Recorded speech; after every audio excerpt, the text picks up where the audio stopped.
Well, good evening, gang. We're so glad to have you here tonight. Appreciate you coming out on a cool evening. I understand with some mist or drizzle coming down outside now, and I think the temperature is supposed to stay above freezing until 4 a.m. 4 a.m. Yeah. Is the latest. Well, they moved it back a bit. That's good. Well, But we'll be in bed asleep when that occurs, so hopefully we'll be able to get out in the morning and not be iced in. But welcome to the party tonight. Tom and Susan are out on the town tonight. They're not even out of town, those little scumbags. They snuck off on us. So I'm not going to give you all of Tom's usual intro words. Is anybody here for the first time tonight? One person, okay. Well, I will do a little bit of it. First of all, let me just remind you and tell our newcomer, and welcome to the party, by the way, how our little evening routine tries to work.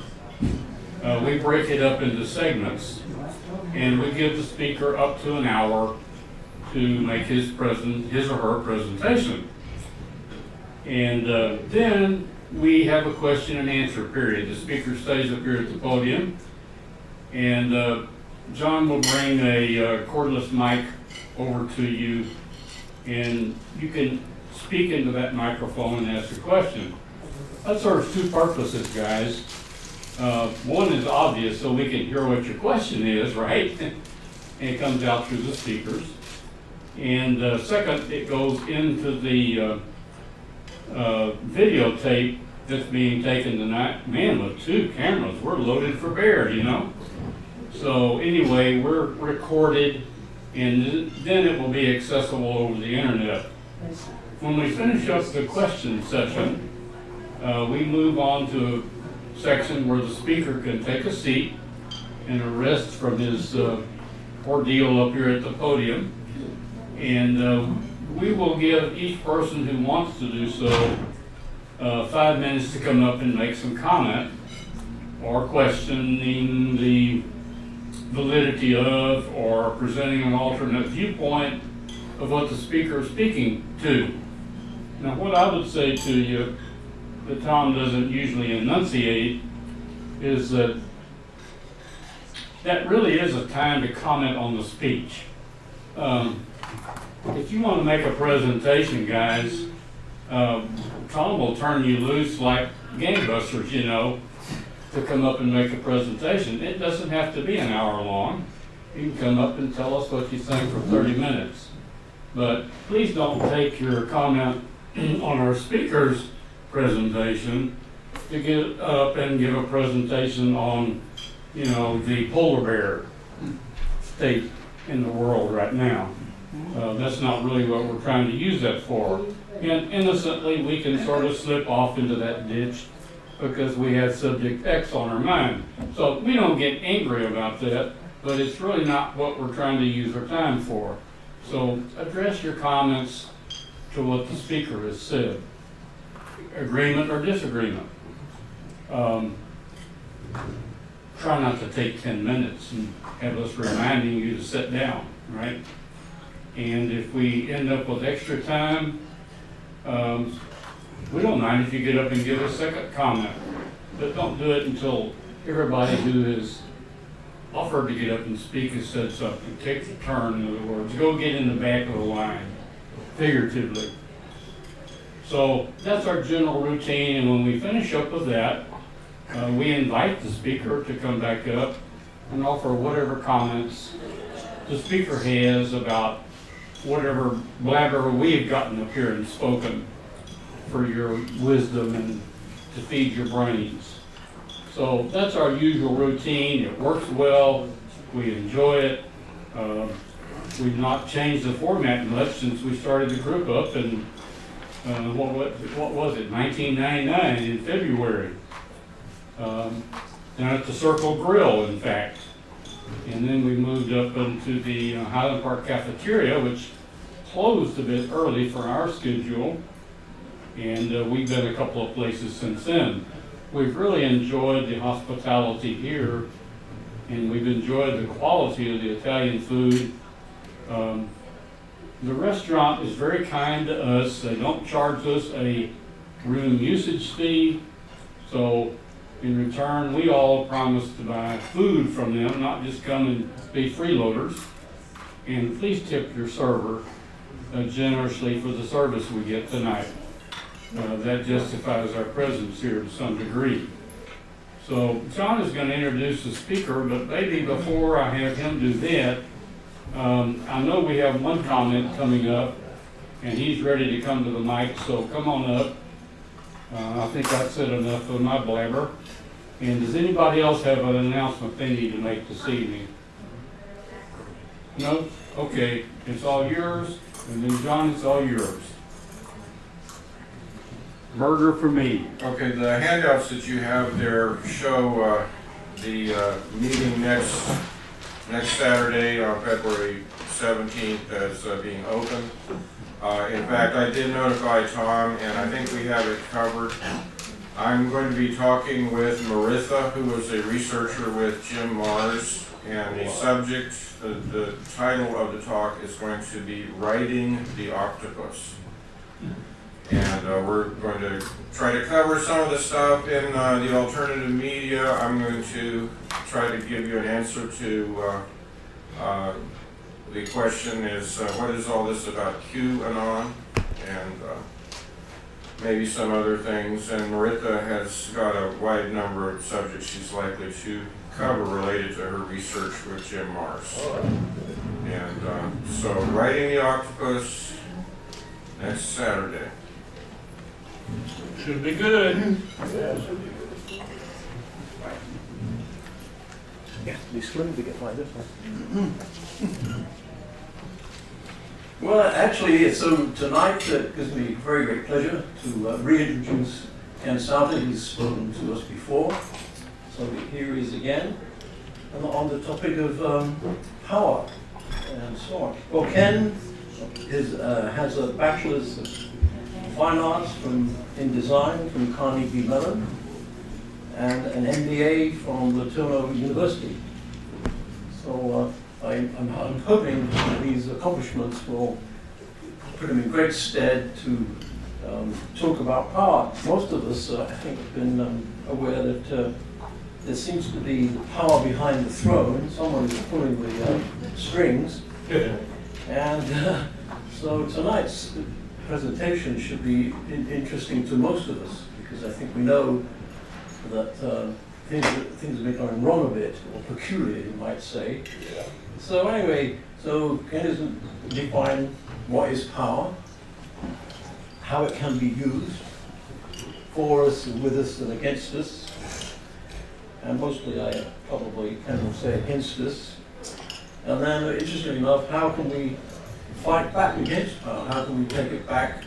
How can actually we recreate what's known as democracy?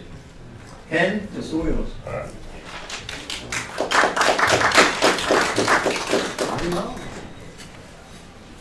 Okay, well, this is a subject that I've been thinking about for a long time, back and forth, because it just seems that a lot of things happen that most of us don't want to happen, but they seem to happen with a kind of vengeance. And it's like it doesn't just happen. It's like it's going to happen whether you want it to or not.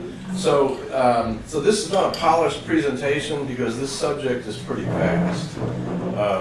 But I'm going to go through it and we'll just hit it and we'll see what happens here. Power is at its most effective when least observable.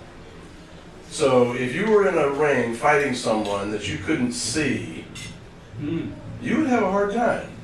They would be knocking you all over the place and you wouldn't see what was coming. And I submit that what we've been dealing with in this country and around the world, it's not just here in this country. When you look around, you find a lot of the same things happening all around the world. And it happens here too. So one of the things, whoever is exercising this power is keeping it hidden. So here's a definition of power: the ability to act or produce an effect. You can read through all that. the interesting thing here is a controlling group, establishment, always used in the phrase the powers that be. And then purpose. So when you think about power, there's always a purpose behind it. Okay, power doesn't just sit there like you have an engine in a car. I mean, you can rev it up, but it's not going to do anything until you put the car in gear and make it go somewhere. You've got to have a purpose to apply that power. Okay, and where does purpose come from? Okay, purpose comes from a will, which derives from intent, which derives from desire. Okay, and this is kind of backing up a little bit. You know, we don't usually think about things like this, but it's a long or hope for. Okay, a desire. You want something. Okay, and if you want something, that develops into an intent to do something. You think, yes, I'm going to do that particular thing there. And then you develop a will to say, yes, I will pick up this thing and do that thing over there. So there's a progression there.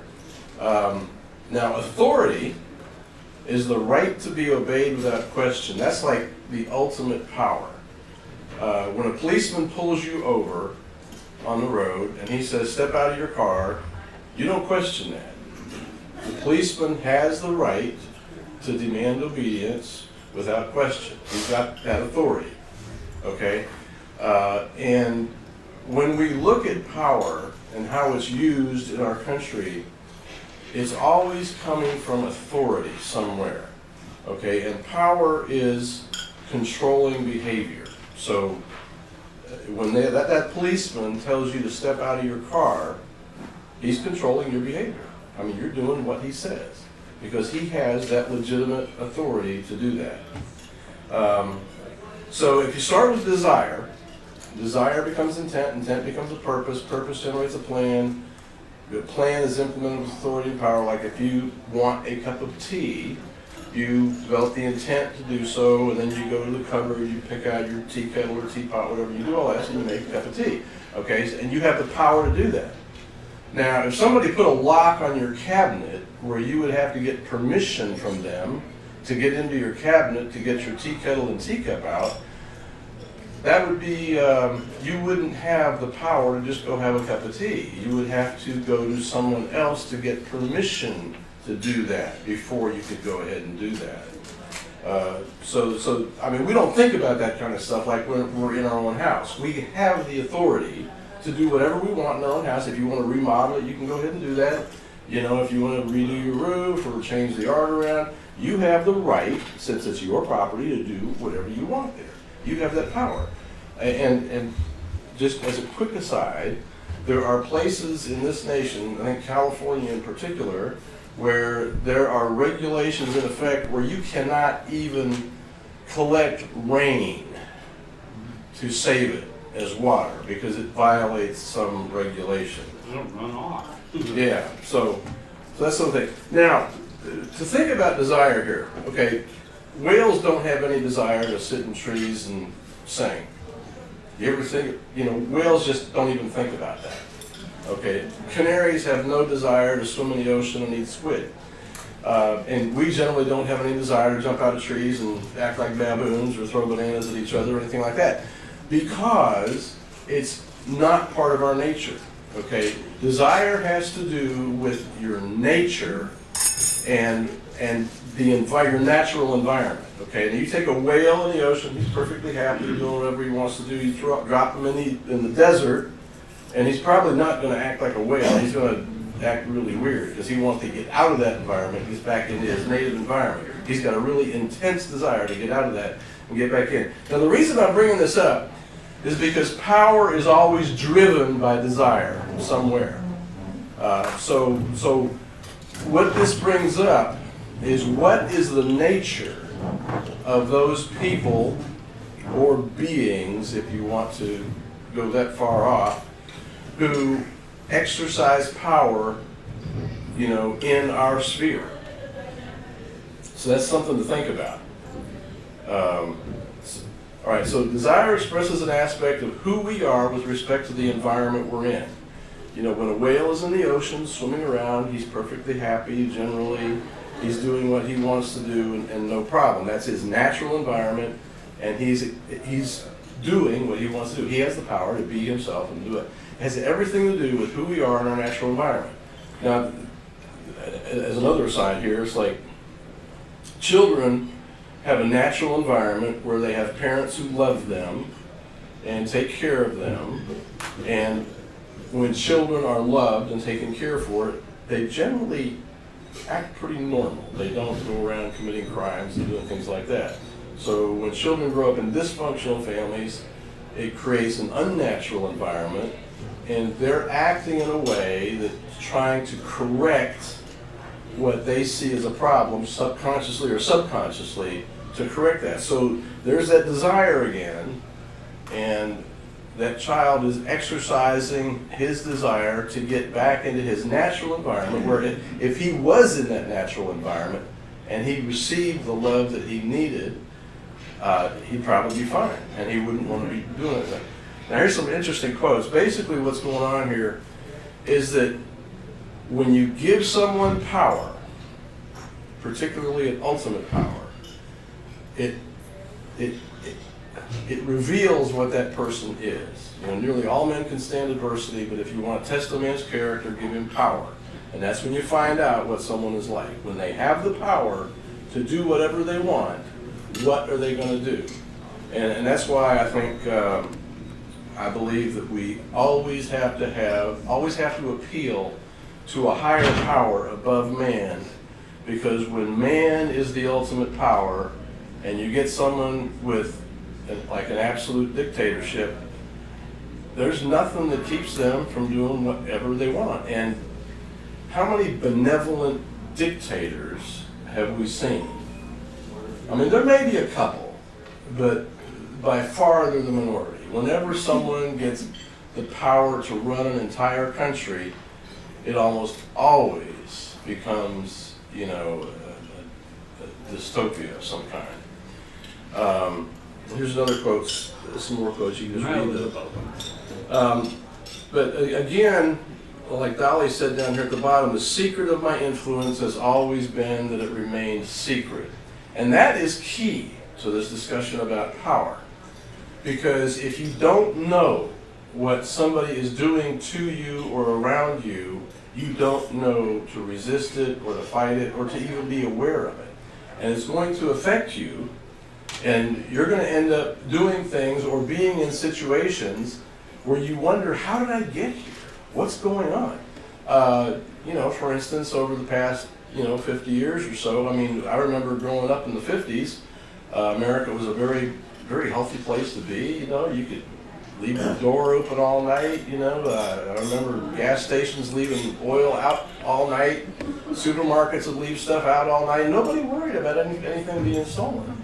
And it was very safe. And you could walk down the street, walk 2 miles across town to school, never worried about anything. And now you can't do that. So we have to ask ourselves, why is that? Why is it that it used to be this way, very safe and secure, and everybody kind of felt the same way about the country and all that, and now all of a sudden there's all of this discord, and pedophiles running around, and you got to watch your kids every second, and you can't leave your door open, you can't leave anything outside, you don't dare leave anything sit somewhere because somebody's going to walk off with it. So those are things that we need to think about. So power is the ability to bring to pass the object of desire. Okay, power is nothing unless it's used to accomplish a desire. The power of authority is the right to be obeyed without question, and immorality undermines authority, righteousness strengthens and legitimates authority.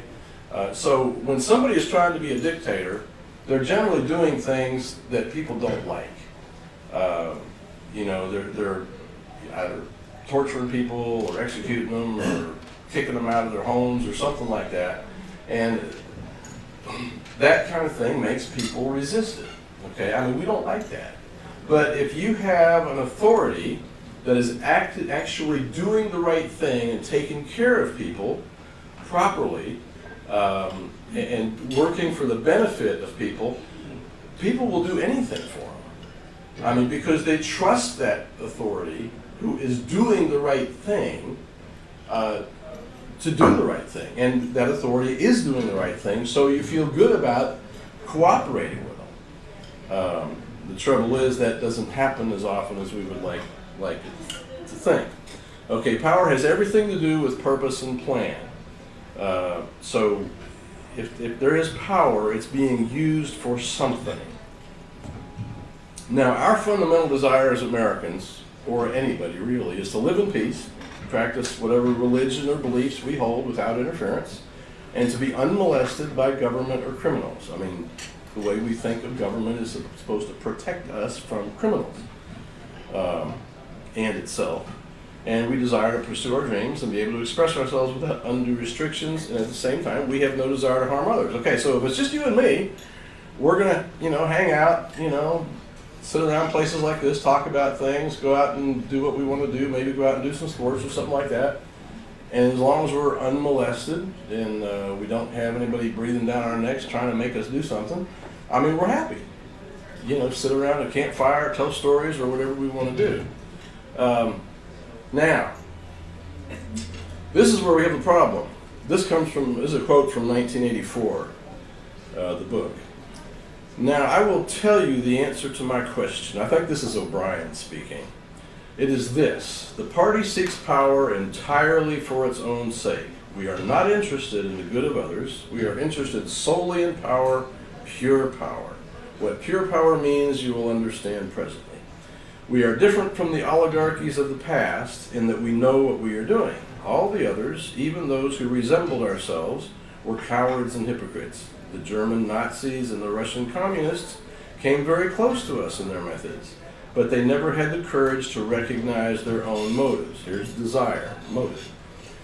Okay, they pretended, perhaps they even believed, that they had seized power unwillingly and for a limited time, and that just around the corner there lay a paradise where human beings would be free and equal. Isn't that what we're always told? Okay, we are not like that. We know that no one ever seizes power with the intention of relinquishing it. Power is not a means, it is an end. One does not establish a dictatorship in order to safeguard a revolution.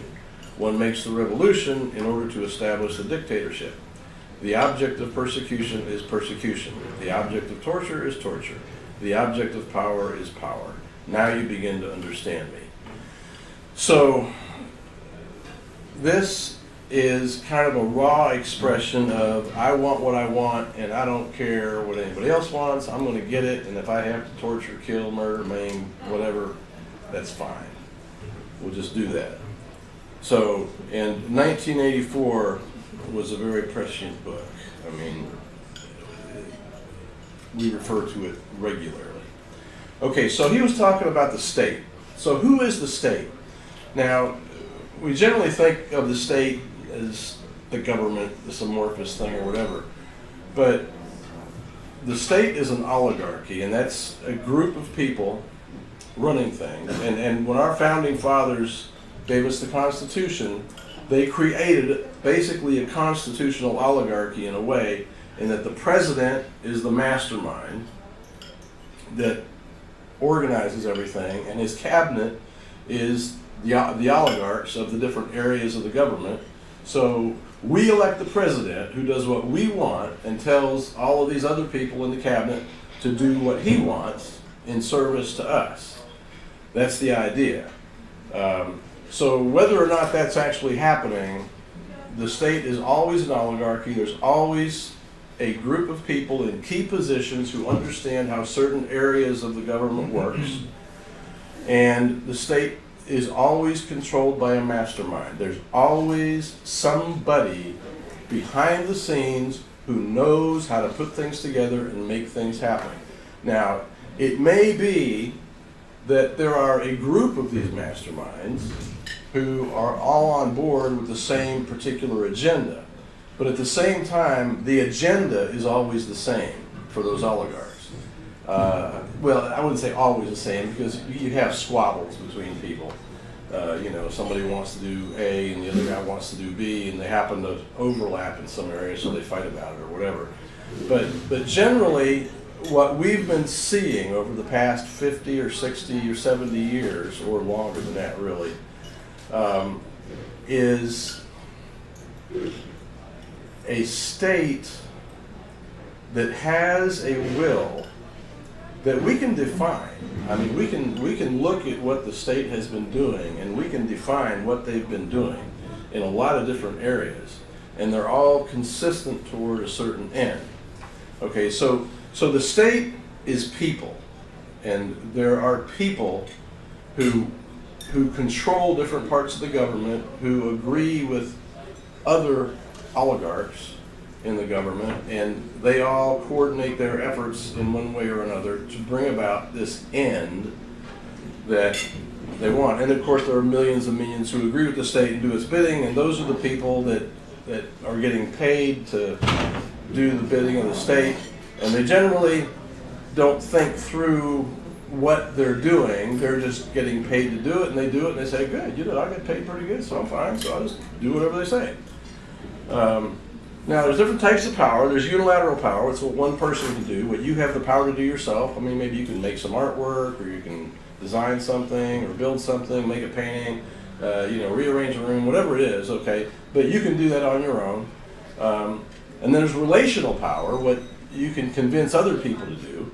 So like you may be able to articulate ideas in a way that makes other people respect your ability to do so, and they listen to what you have to say, and because you can articulate something well, you can get a bunch of people around you that go along with you. So that's relational power. But the biggie is corporate power. And that's what a large group of people can do when organized in a corporate context. Now, a corporation can be, like 5 or 10 people organized for a certain purpose, or you can have, 50,000, 100,000, 1 million people organized for a particular purpose. And the way that works is there is a CEO or somebody at the top, a mastermind, who knows how to organize all these different things. Like, we have Lockheed Martin, DRS Corporation, General Electric, and these are huge corporations with hundreds, thousands of people, tens of thousands or hundreds of thousands of people working for them, and they can accomplish a lot of things because they're organized. And there is a mastermind who knows how to direct those different efforts, and he knows how to put people in place that can direct other efforts. So corporate power is probably the most powerful thing, the most absolute exercise of power that there is. We have corporations that are bigger than governments. Not just here in the U.S., but in Europe and other parts of the world, there are corporations that are bigger than governments, and they can literally tell governments what to do because they have the power. And I think if you read Confessions of an Economic Hitman, John Perkins, I think, he talks about going to countries and giving them loans and literally forcing them to do certain things because the people that he was working for, like the big money powers, World Bank or whatever it is, but they could literally force countries to do things because this corporation was so large. They can hire people, they can hire a hit team, I mean, you hire 3 guys from special ops and they can take out the head of a country. And they can get people to do a lot of different things. So corporate power is organizing a large group of people in such a way that it accomplishes either a specific purpose or a number of specific purposes.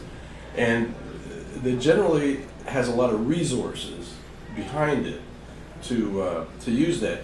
And that's what government is. Government is a corporate power. Okay, you have government is a different kind of corporation, but it's still corporate power. It's a whole lot of people organized to accomplish a specific purpose. The difference is that the government can claim the authority to do things.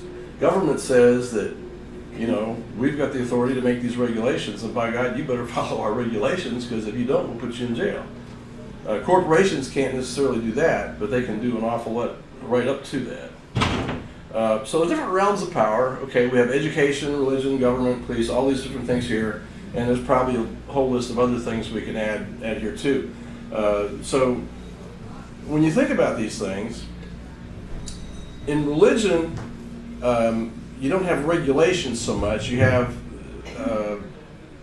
basically the commands of God, I guess. I mean, people claim that, if God tells you what to do, you better do it.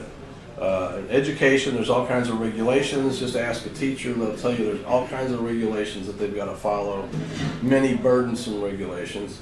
Of course, government is like the top of the heap. We tell everybody else what to do. Police, all of these things are directed by regulations.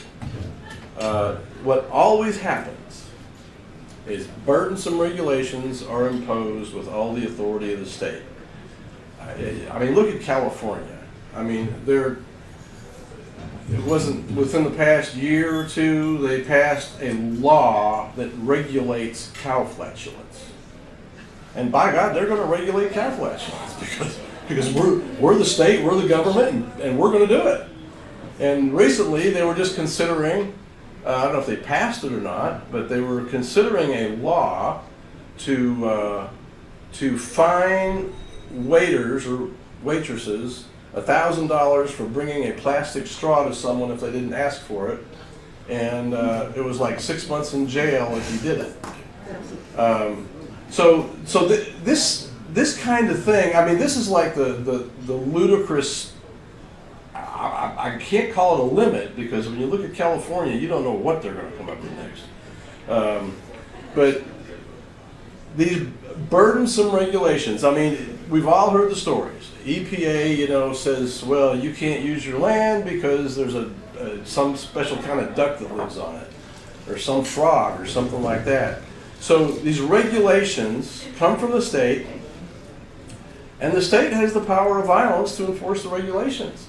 If you don't follow the regulations and do what the government says, you can go to jail. And they can fine you, and they may even SWAT team you and kill you. So that it always seems to happen. Why are these regulations always burdensome? Why can't they just back off and let us live, and get along with each other and just take care of each other, I mean, I don't have any desire to regulate anybody and force anyone to do anything other than just leave me alone, and don't try to force what you want down my throat. But regulations always enforce the state's prevailing philosophy. And the state's prevailing philosophy is always Marxism or socialism or multiculturalism or the gay agenda or whatever it is. But it's always something like that. And they're always imposed upon us by politicians who claim to represent our best interests. You can look at what some senators do, and they'll say, "Oh yeah, we're all for all this good stuff. We want to do that." And then you listen to something about some law that they pushed or something like anything. How does that go together? It really makes you wonder. So this is something that always happens. Okay, 10 planks of the Communist Manifesto. Abolition of private property and land and application of all rents of land of public purpose. So if you look at what our government has been doing and governments around the world for the past 50 or 70 years, you're going to see a tendency toward abolition of private property. We just had, an incident in Nevada a couple of years ago where the government was trying to take a bunch of ranchers' lands, and they succeeded in driving a bunch of ranchers off the land. It was one of Harry Reid's projects, I think, to sell a bunch of land out there to some Chinese solar company to build a big solar array or something out there. And it's like, he didn't care that, these people had been on the land for 100 years. He just wanted to sell his land, make his cut, and let the Chinese build this big old solar array out there. But fortunately, they fought back and they won. A heavy progressive or graduated income tax. If you looked at the income tax tables from the 70s. I mean, it was like up to 90%. It was way high up there. The more money you make, the more you pay. And that is a plank of the Communist Manifesto. So these things have been implemented in our laws here in this country, where you would think that we don't agree with the Communist Manifesto, but we're following it. Abolition of all rights of inheritance. Only in the past like 30 or 40 years, they've passed laws to where you have to pay a tax when you die on your land before you can pass it on to your children. You can't just pass it on to your children. The government's going to take a cut. And if you think about this, okay, when you pay property tax on your house, we don't think of it. We think we own our houses, okay? But you're paying property tax. What happens if you don't pay your property tax? You're going to lose your house. The government's going to take it from you. So you are effectively leasing your house from the government. Whenever there's a property tax, you're leasing that property from the government. And if you don't pay the lease, you're going to lose it. Confiscation of all property of all immigrants and rebels. So the government just says, you know, if you want to disagree with us, we're just going to take your property. And this effectively is what happens in a lot of cases. Centralization of credit in the hands of the state. Anybody hear of the Fed? You know, state capital and exclusive monopoly. I think that's the Fed. Centralization of the means of communication and transportation in the hands of the state. If you want to use a frequency, you've got to get government permission. The government has to approve your use of any band of communication, a radio frequency or whatever it is like that. And it's controlled by the government. So, you know, the government controls it. A centralization of the means of communication. Not only that, but we have basically a state media. You know, with 6 corporations controlling all of the major media organizations. It's all controlled by a few entities, and I think we can make a connection between those entities and the people that run the government too. Extension of factories and instruments of production owned by the state. It's basically the state taking over all the means of production. And when you look at what our government has been doing, and I think other governments, you know, they use wetlands or whatever excuse they can come up with these things. The point is that our government has been implementing the Communist Manifesto right under our noses for the last 50 or 70 years. And how do they do that?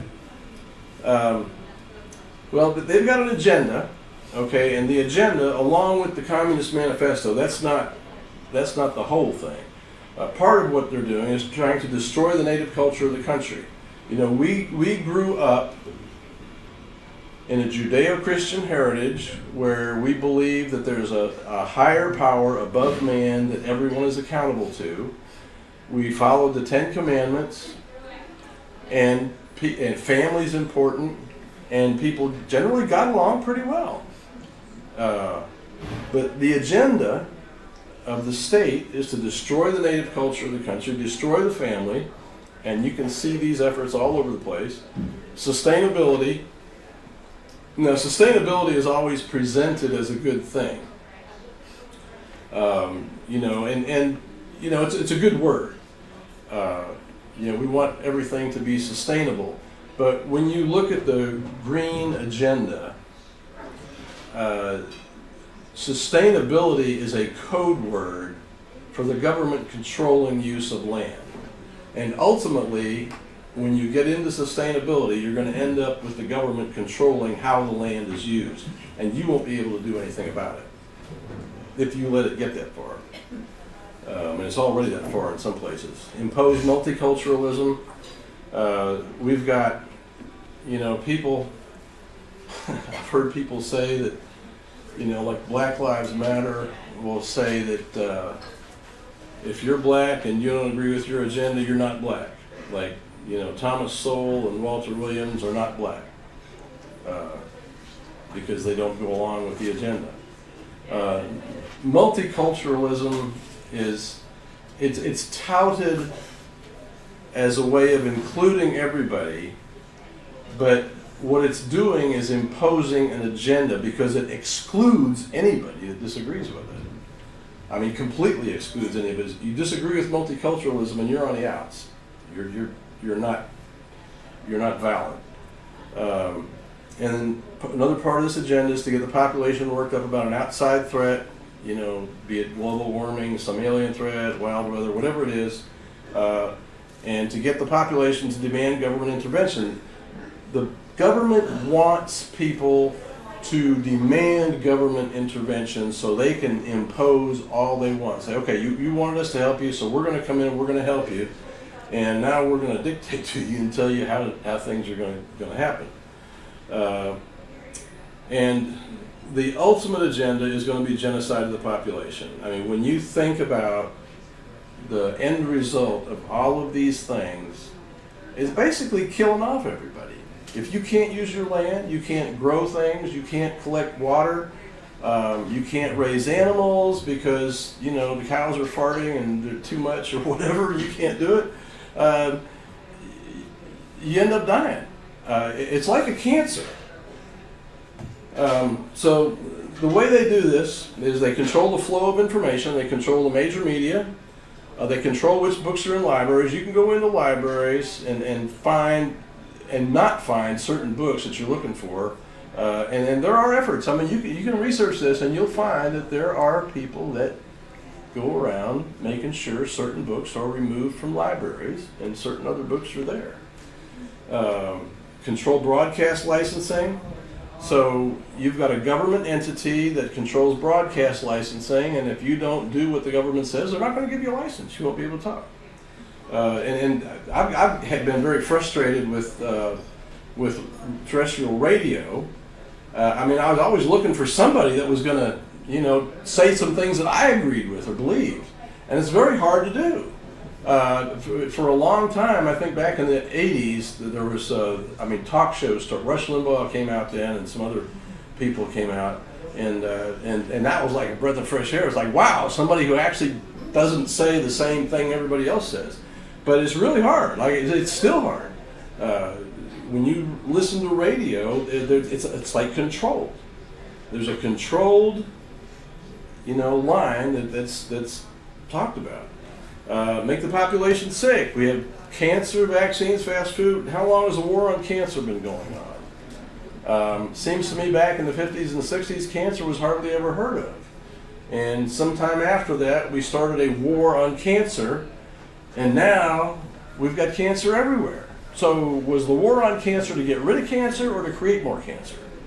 Seems like it was to create more cancer because that's what it's done. And then we have vaccines. The idea of vaccines is a good idea, but when you look at what they put in vaccines and what happens to them, I mean, you can go on YouTube and you can look up vaccine damage and you can find horrific stories that make your blood boil. But there's all kinds of stuff like that. But they push it. I mean, everywhere you look, it's like, get your flu vaccine here. Okay, well, why? Why do they want you to get the vaccine? One of the things you'll find is the people who get the vaccines tend to be the ones who get the disease, whatever it is. So figure out how that works. And then you got fast food. I mean, you can find studies where they'll find out that McDonald's sells healthier hamburgers in France than they do over here. So why is that? I mean, why can't they sell hamburgers here that are just as healthy as they are over there? So for some reason, a lot of fast food places are giving us crappier food than they do elsewhere in the world. Same company.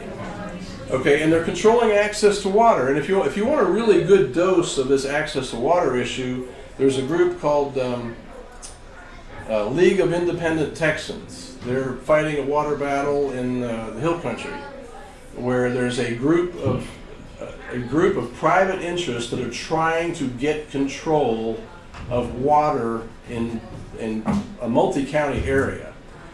And basically, what this is about is controlling access to water with private interests.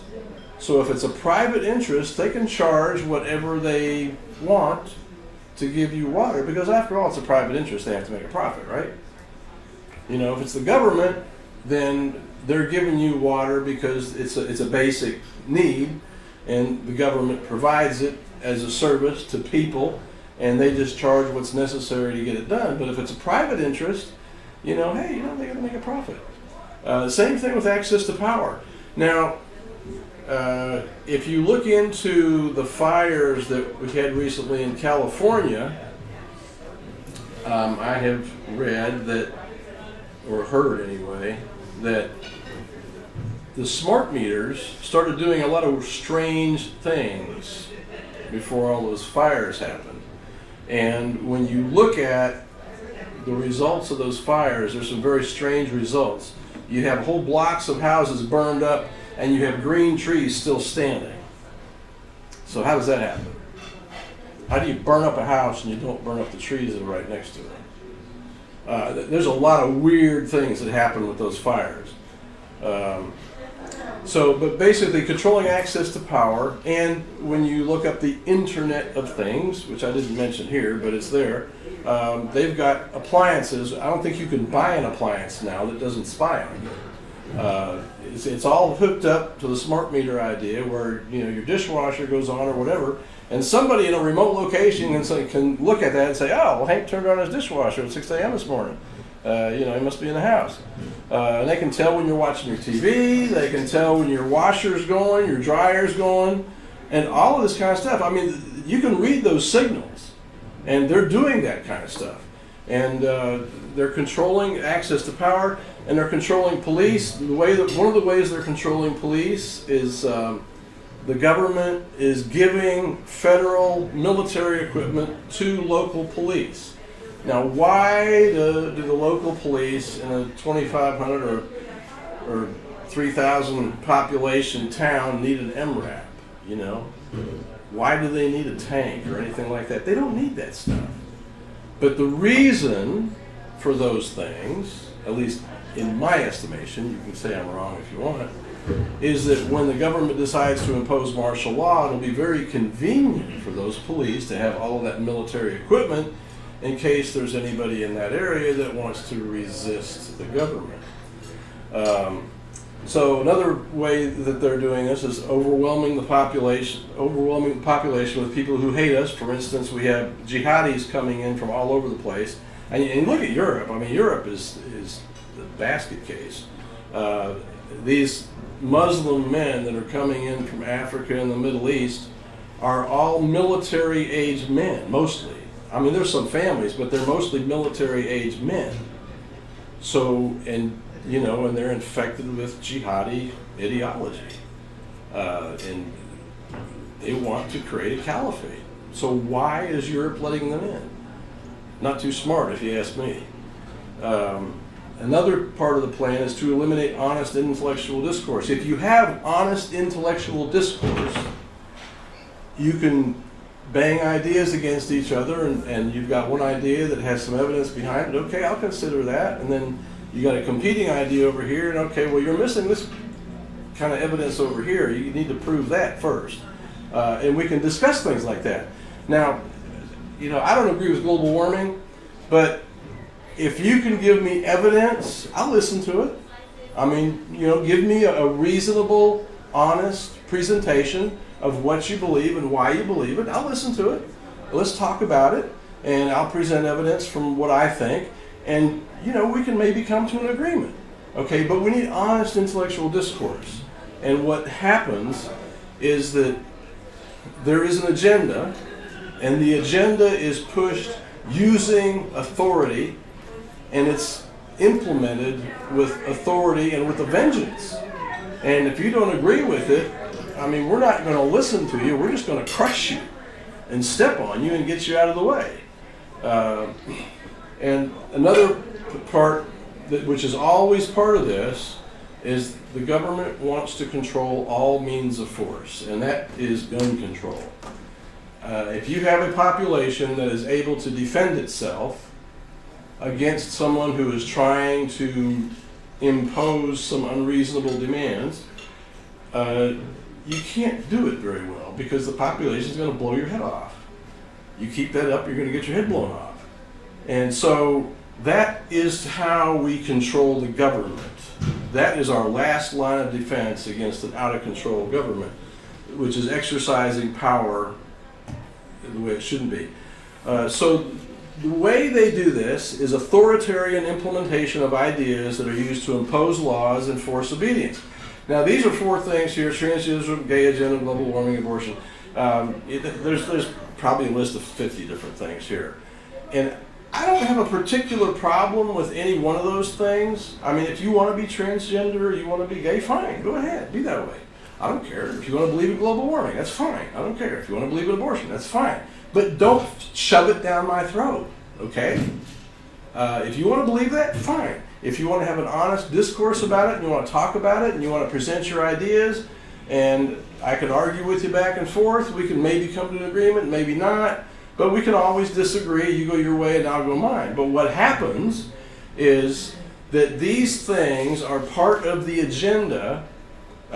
For instance, how many Christian bakers have been literally either forced to make a cake for a gay couple getting married, or been sued or fined for doing so, for not doing so?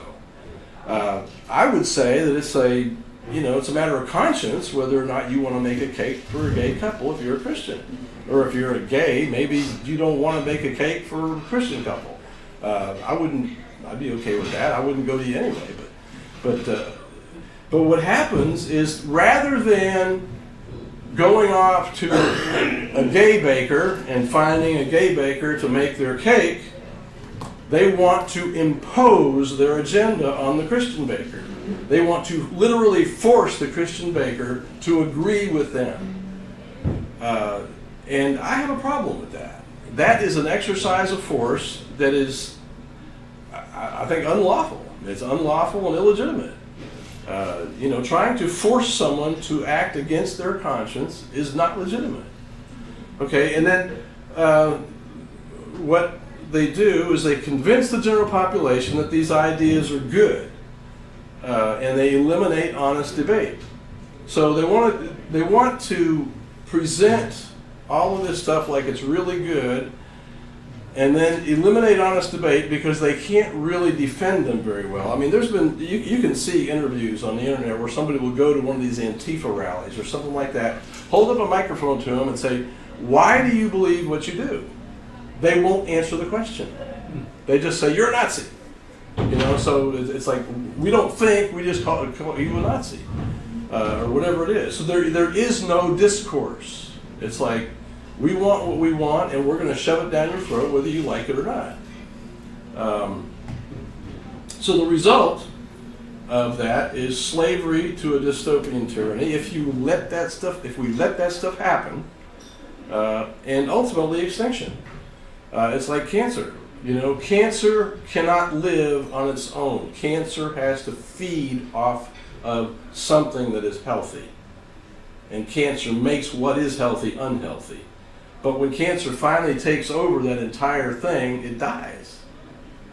If cancer takes over your whole body, you're dead. And it's the same thing with this kind of thinking. So what can we do about it? Okay, and inherent in what I'm saying here is that it seems that a widely held idea is very powerful. And what these people are trying to do is they're setting up an agenda trying to get everyone to buy into their agenda as if it's a widely held idea, and they'll say, well, everybody agrees with this agenda, so you need to go along with it. And that's very powerful, because when you look at what the state does, or whoever it is behind the state that has this agenda, They're always trying to get the population to believe certain things. And that's where the real power is when everybody believes the same thing, we all tend to go in the same direction, and it's very hard for someone going in another direction to accomplish anything, because all of us are going in this other direction. So, what can we do about it? Well, number one, don't believe everything you're told. I don't think I have to remind anybody here about that. Don't cooperate with tyranny, and that's kind of dicey sometimes, because you may think you're just doing what the law requires or something like that, but you may be cooperating with tyranny. So you have to back up sometimes and ask yourself, is this aiding and abetting tyranny? And if it is, don't do it. And I know it's not always easy to do that, because there's a cost involved. Okay, so we need to engage in honest debate with as many people as possible, and that means honest debate. Okay, that means we present ideas and evidence and arguments and think about them and really consider them. Somebody has an idea. Okay, let's think about it. Let's talk about it. Let's see what's going on. But it has to be honest debate, so we can come up with our own conclusions. It's not directed by an outside force that's trying to get us to think a certain way. We need to find and spread accurate information to educate people. YouTube is littered with citizen journalists, and I thank God for them, because there's a bunch of them out there digging up information in all kinds of different ways and places to educate the rest of us and tell us about what's going on that they found out that we don't have time to find out. Educate yourself. And then finally, pick a fight with a part of the system that you feel strongly about and plan to win it. So like the scene in A Bug's Life where the grasshoppers are talking about the ants and saying, there's so many of us and there's like thousands of them, if they ever catch on to what we're doing, we're done, And that's basically what's going on. So there's not going to be a hero on a white horse or a knight in shining armor that rides in to save us and kill the monster. It ain't going to happen. So you might as well give that up now. So the only way that we're going to win this fight against this system is to pick a fight with a part of the system that you feel strongly about and plan to win. That means all of us ants have to very courageously stand up and bite the monster as hard as we can. Now, for myself, I picked a fight with the IRS. And I don't recommend doing that without thinking about it very carefully. Because it's not, the IRS is a formidable opponent. It's not somebody you just, slap around and say, get out of here. They don't go away that easy. But I picked a fight with them. I plan on following the law, the tax law. There's actually a guy, Pete Hendrickson, who wrote a book called Cracking the Code. He published it in 2003. He read the entire tax code, which is a formidable feat in itself, and he found out what it said. And he found out that there is no law that requires us to pay income tax. There isn't. It's Be not there. specific. What's that? Individual income tax. Individual income tax, that's correct. The law was written to tax federal privilege. So if the government gives you money for not doing anything, you have to pay tax on it. And up until the 40s, like 4% of the population paid tax. But in the 40s, late 30s or 40s, early 40s, Congress ramped up an effort to convince everyone that you needed to pay income tax. So anyway, what happens is I've gone back and forth with the IRS. I haven't paid income tax since 2013. And I think finally the IRS is just shutting up and leaving me alone because I keep reminding them of what the law says. And I have a court date. I don't have a court date, but there's supposed to be. I'm petitioning the tax court, and they've had like 5 months to set a date, and they haven't set one yet. And I think the reason they're setting it is because they don't think they can win it, because I'm using the law. I'm looking at what the law says, and I'm reminding them this is what the law says, so you can't force me to pay tax. So anyway, you have to pick a fight with a part of the system that you feel strongly about and plan to win it. Some of you, maybe in healthcare, whatever it is, whatever else you're in, but we're not going to win this unless all of us are fighting the monster. We need like millions of ants biting the hell out of this monster. So I'm doing my part to bite it. You do your part to bite it. And if we all bite it, it's going to die. So anyway, that's basically it.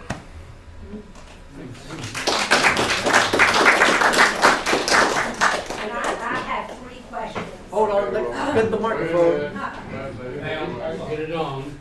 Turn it on. Let it go in. And they're just quick applications. We've got I to think we gotta do the switch that's inside the cap. right.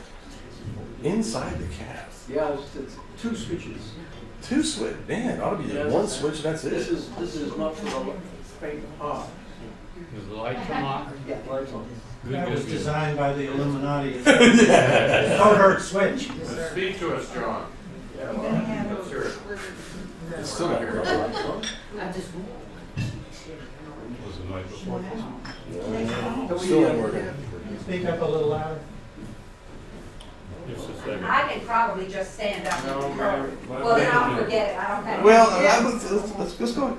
I mean, I'm perfectly willing to. We wanna get it on the tape. Really get the Exercise your power. We need a different mic, man. I thought I heard it for a moment. I just have 3 questions.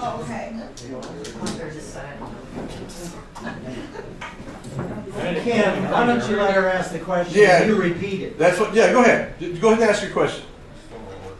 You mentioned the 90% tax bracket.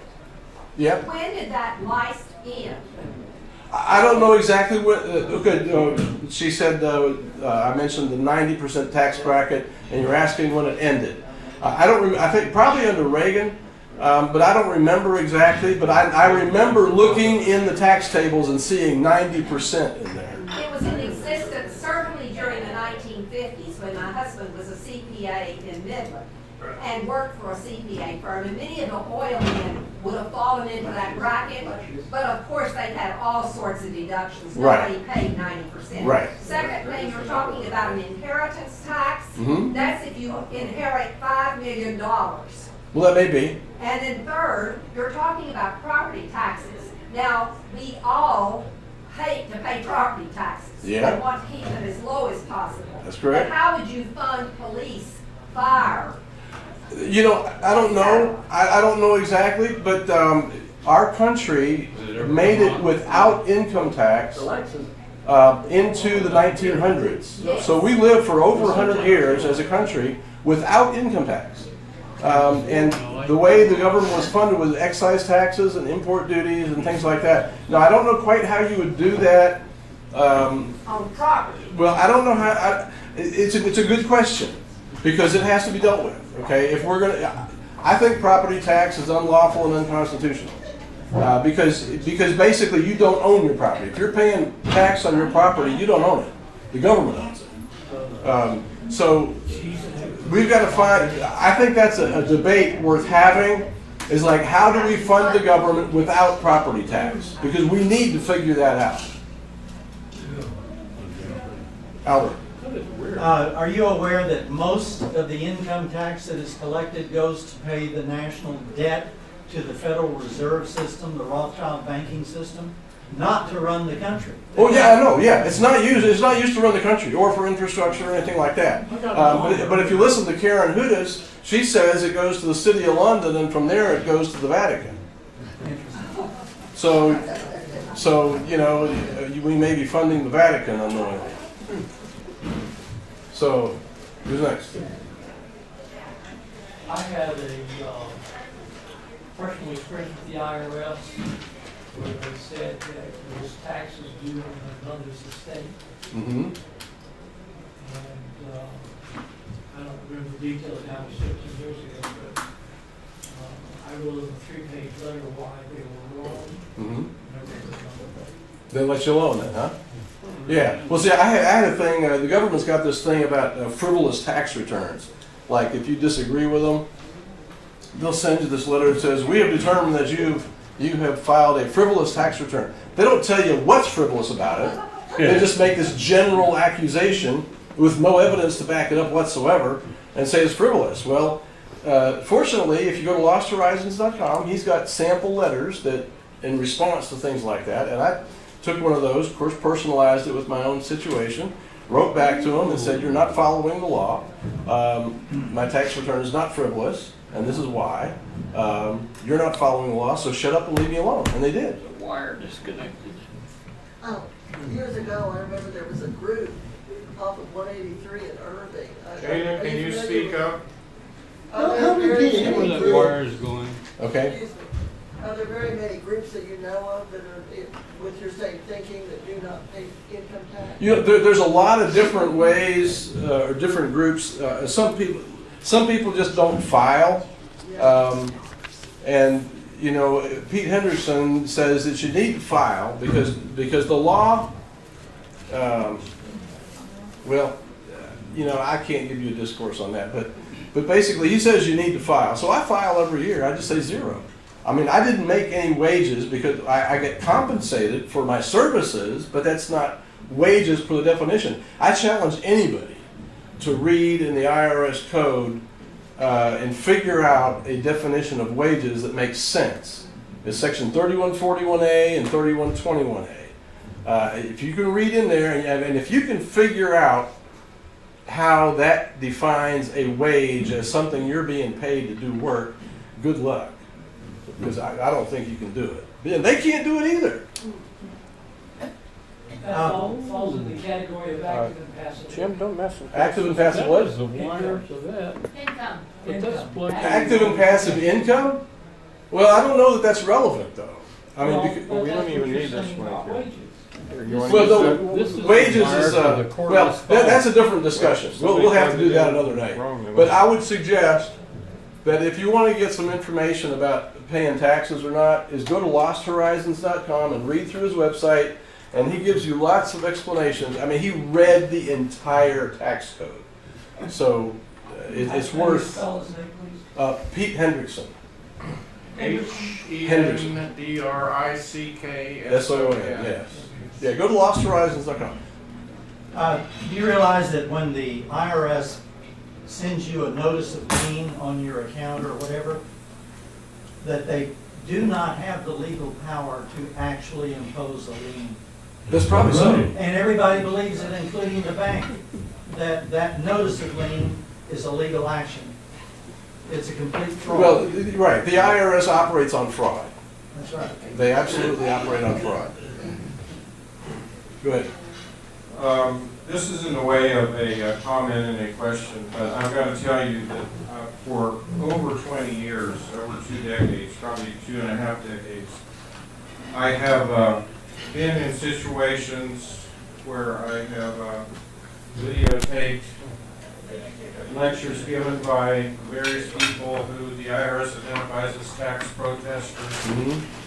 And I've got to warn the audience here, you are dealing with kryptonite. Yeah, that's correct. That's correct. And it's just cavalierly saying, well, you know, we've got the solution here because I'd say probably at least half a dozen, if not a dozen different legal remedies that people came up with, and many of them died in jail.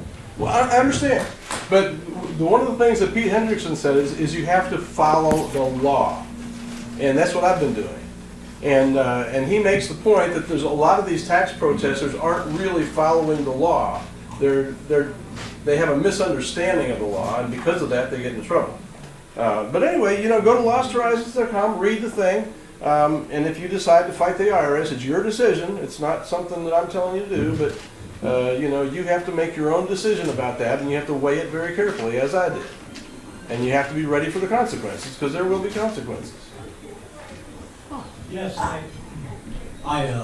retired from the federal prison system. I saw lots of people who were in there for not paying income tax. And I remember one fellow said, well, if you lock me up, I won't be able to pay off what I owe. And they didn't care. They ignored that. Right. That was nothing. Right. Well, you have to realize that when you sign a tax return, that is an affidavit. The tax system is voluntary. And when you sign a tax return, you're saying, yea, verily, I believe that what I put on this form is true and correct. And whether or not it is according to the law, the IRS is going to say, well, you said it was correct, so we're going to nail you for all of that. But it was not plugged in because of wireless transmitter. I'm interested in the solutions. Almost never figured it out. Hold on a second. I'm interested in the solutions, and this last part, the very culmination of your talk, deals with picking a fight with any part of the establishment or the power System, yeah. And do you realize that most of the people that are really taking this aspect to heart now are being fed misinformation? In other words, people you disagree with. Well, you know, this is something where you have to, if you're going to pick a fight with the system, you need to do your homework. You know, there's a lot of citizen journalists out there that have picked their fight with the system, and they're going out there digging up information. And, you know, some of them get off. You know, I mean, they lose their lives in the process. I'm talking about the radical leftists right now. Oh, okay, now just repeat it then. Most people that would agree with your last point are fired up to do that are radical leftists. Oh, And you disagree but with see, that. but what they're doing is they're pushing the agenda. They may say that, but what they're doing is they're pushing the agenda. If you ask them to articulate, you know, what are you doing? What are you actually fighting for? They'll just call you a Nazi. You're a Nazi or a fascist. You know, I mean, I've seen it happen.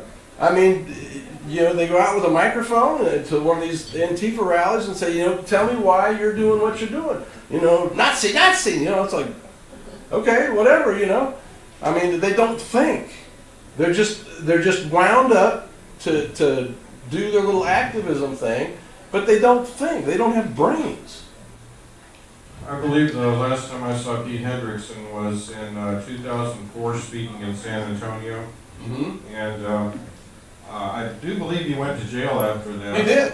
But you got to realize that the IRS so hates the idea of people not paying tax that they will manipulate the courts and the law to put somebody behind bars without any legitimate reason.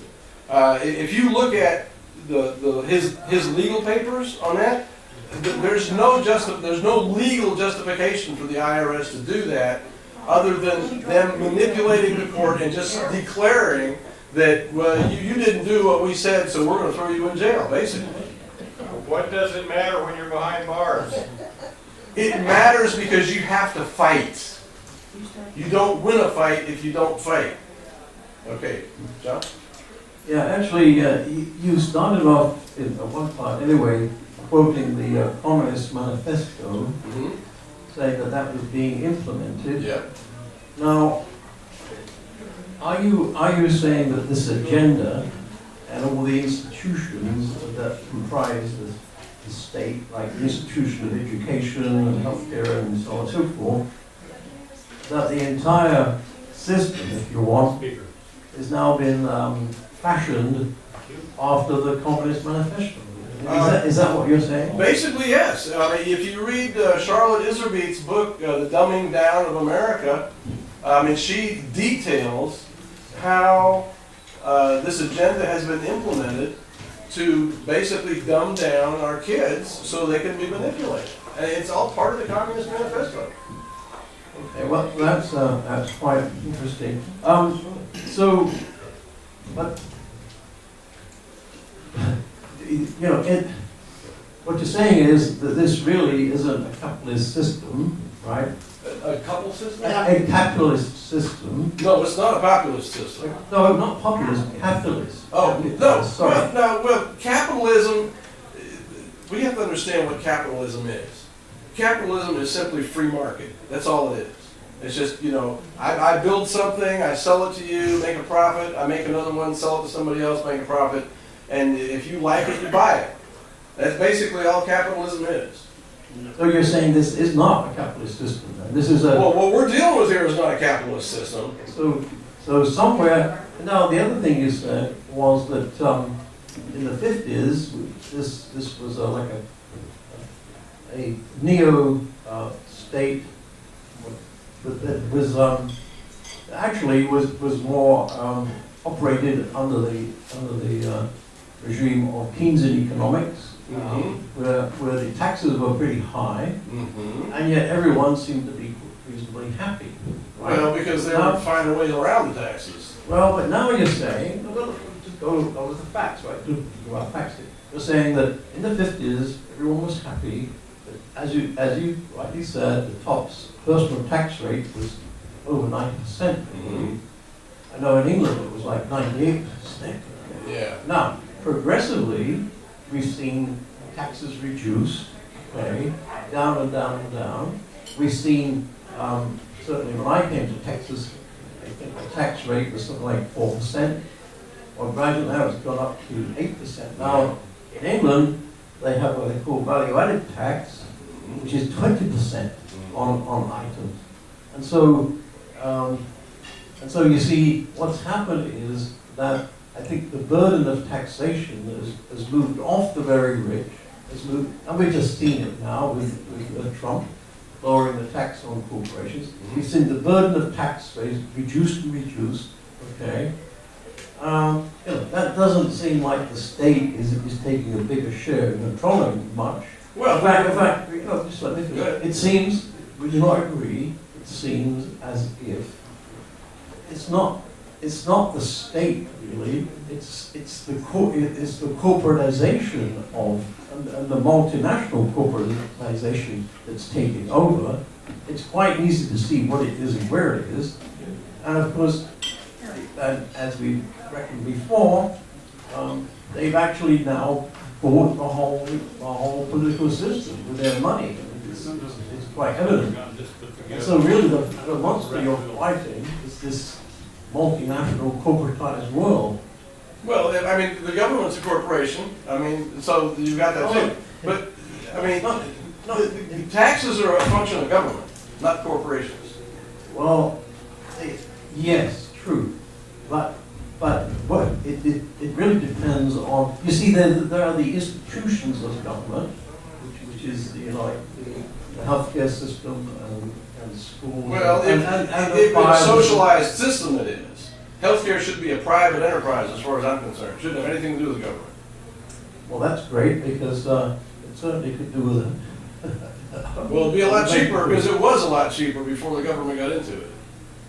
Well, like, one could dispute that, actually. One could dispute that. But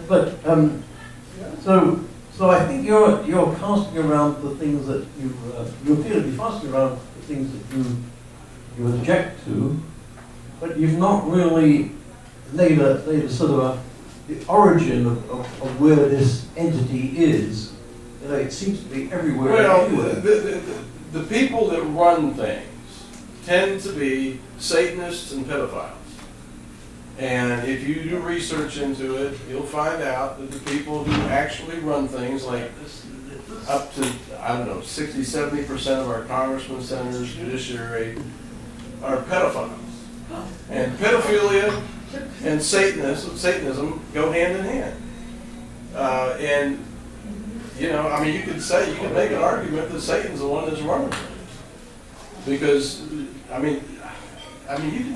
can watch videos of like John Podesta beating a kid.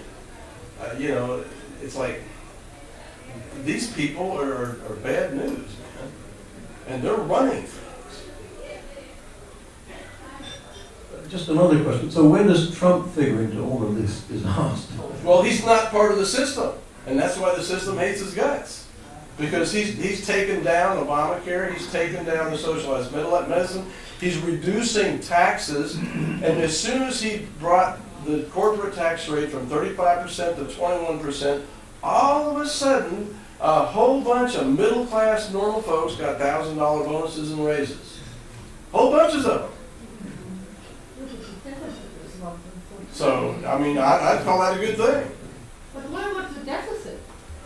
Well, that's another thing. So, the common wisdom is that we need to raise taxes to pay the deficit. but that's assuming the same size pie.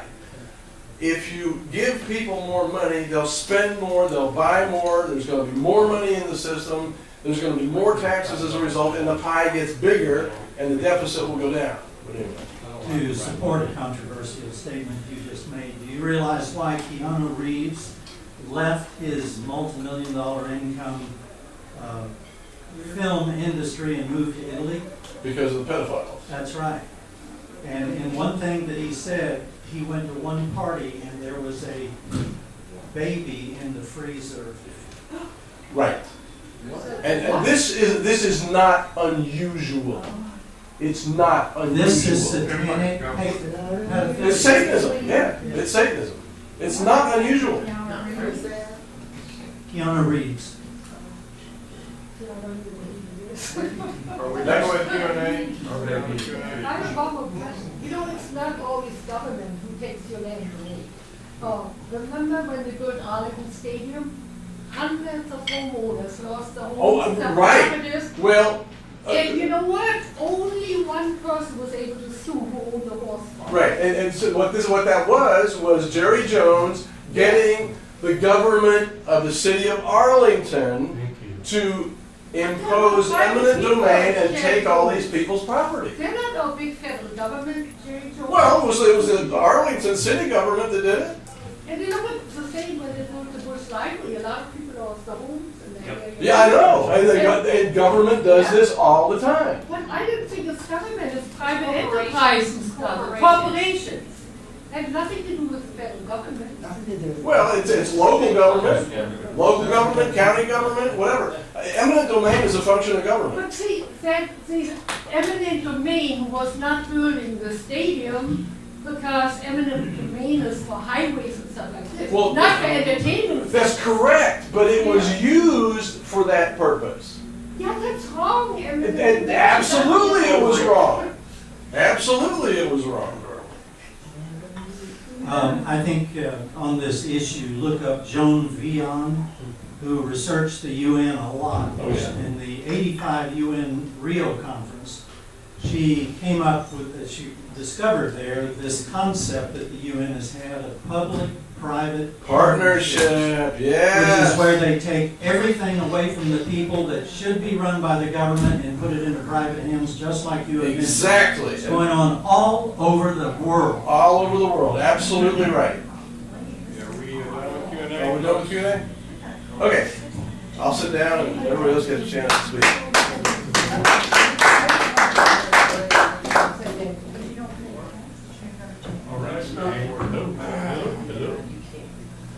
Well, Ken, I don't really know how to follow up, do a rebuttal on that. You started off very focused, kind of like a finely honed sniper in on the target. And by the time it got to the target, it's a shotgun. I mean, it's all over the place. And, you know, unfortunately, I think a lot of the statements you made are very poorly supported. And I always don't like that when people come up. I mean, if you're going to make huge statements, you know, the larger the claim, the bigger the proofs ought to be, and the bigger the sourcing. So, you know, I mean, you really need to cite your sources when you go into some of this. And I have a long history of being out there supporting free speech and basically hearing all kinds of things people are pursuing, especially in the legal area. And the type of strategy that I think Hendrickson and many attempting to do the same thing as he has done. See, that I think the fallacy is considering that he finally got it right, because there are other people who finally got it right who were sitting in jail, or maybe some are still sitting in jail, and you get one argument after another that is provable in the code. I mean, do you know about the 861 argument?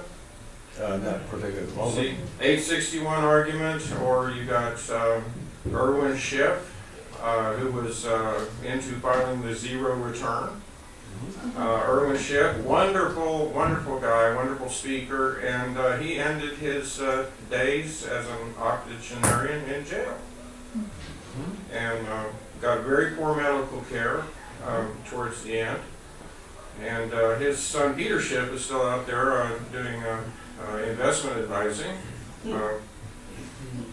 But we've got all these different people, even one of the local people here, Dan Pilla, who will help people with getting back, kind of, talking to the IRS if you need to get back and talking to them. Dan Pilla actually was at the meetings back in the day, 2.5 decades ago, where people were basically taking the IRS apart and dismantling the code. I think they spent over $1 billion trying to computerize the IRS code, and they failed. Because so much of what the IRS does is arbitrary. But you see, that's separating it from the fact of the first part of your talk, where you're talking about power. Well, the IRS has got all the power they need to completely destroy lives. But then we have individuals, and I am supportive at an arm's length. I'm supportive of what I call my legal crash test dummy friends, who are ready to hit the system as hard as they can and see if they can survive, and see if they, come back and see, triage, how many broken limbs or whatever, destroyed lives from going after it. And I would say that, as negative as my statement sounds, that is the root of liberty in this country. We do have the right to take on the system. We do have the right to peg them for what they're doing wrong. The problem is it's kind of little needle pin pricks to a big giant. It's really hard to get the kind of clout to make the change. But over time, it does kind of keep the beast from getting much worse quicker, as what I have observed. And there are a number of different areas. A lot of people dispute the traffic codes. But I will tell you, I keep my papers in order, because I don't want to be carrying around expensive camera gear and have to relinquish that to the officer when I get pulled over, which you very aptly said has the authority, has the power. And then that stuff doesn't come back. But I know people who used to fight the traffic laws, and I mean, every couple of months, they'd be going down and buying another $1,000 car to go back out and do the same thing again. And I applaud their dedication. But Yep, I think your 5 minutes is up. oh, my 5 minutes is up then.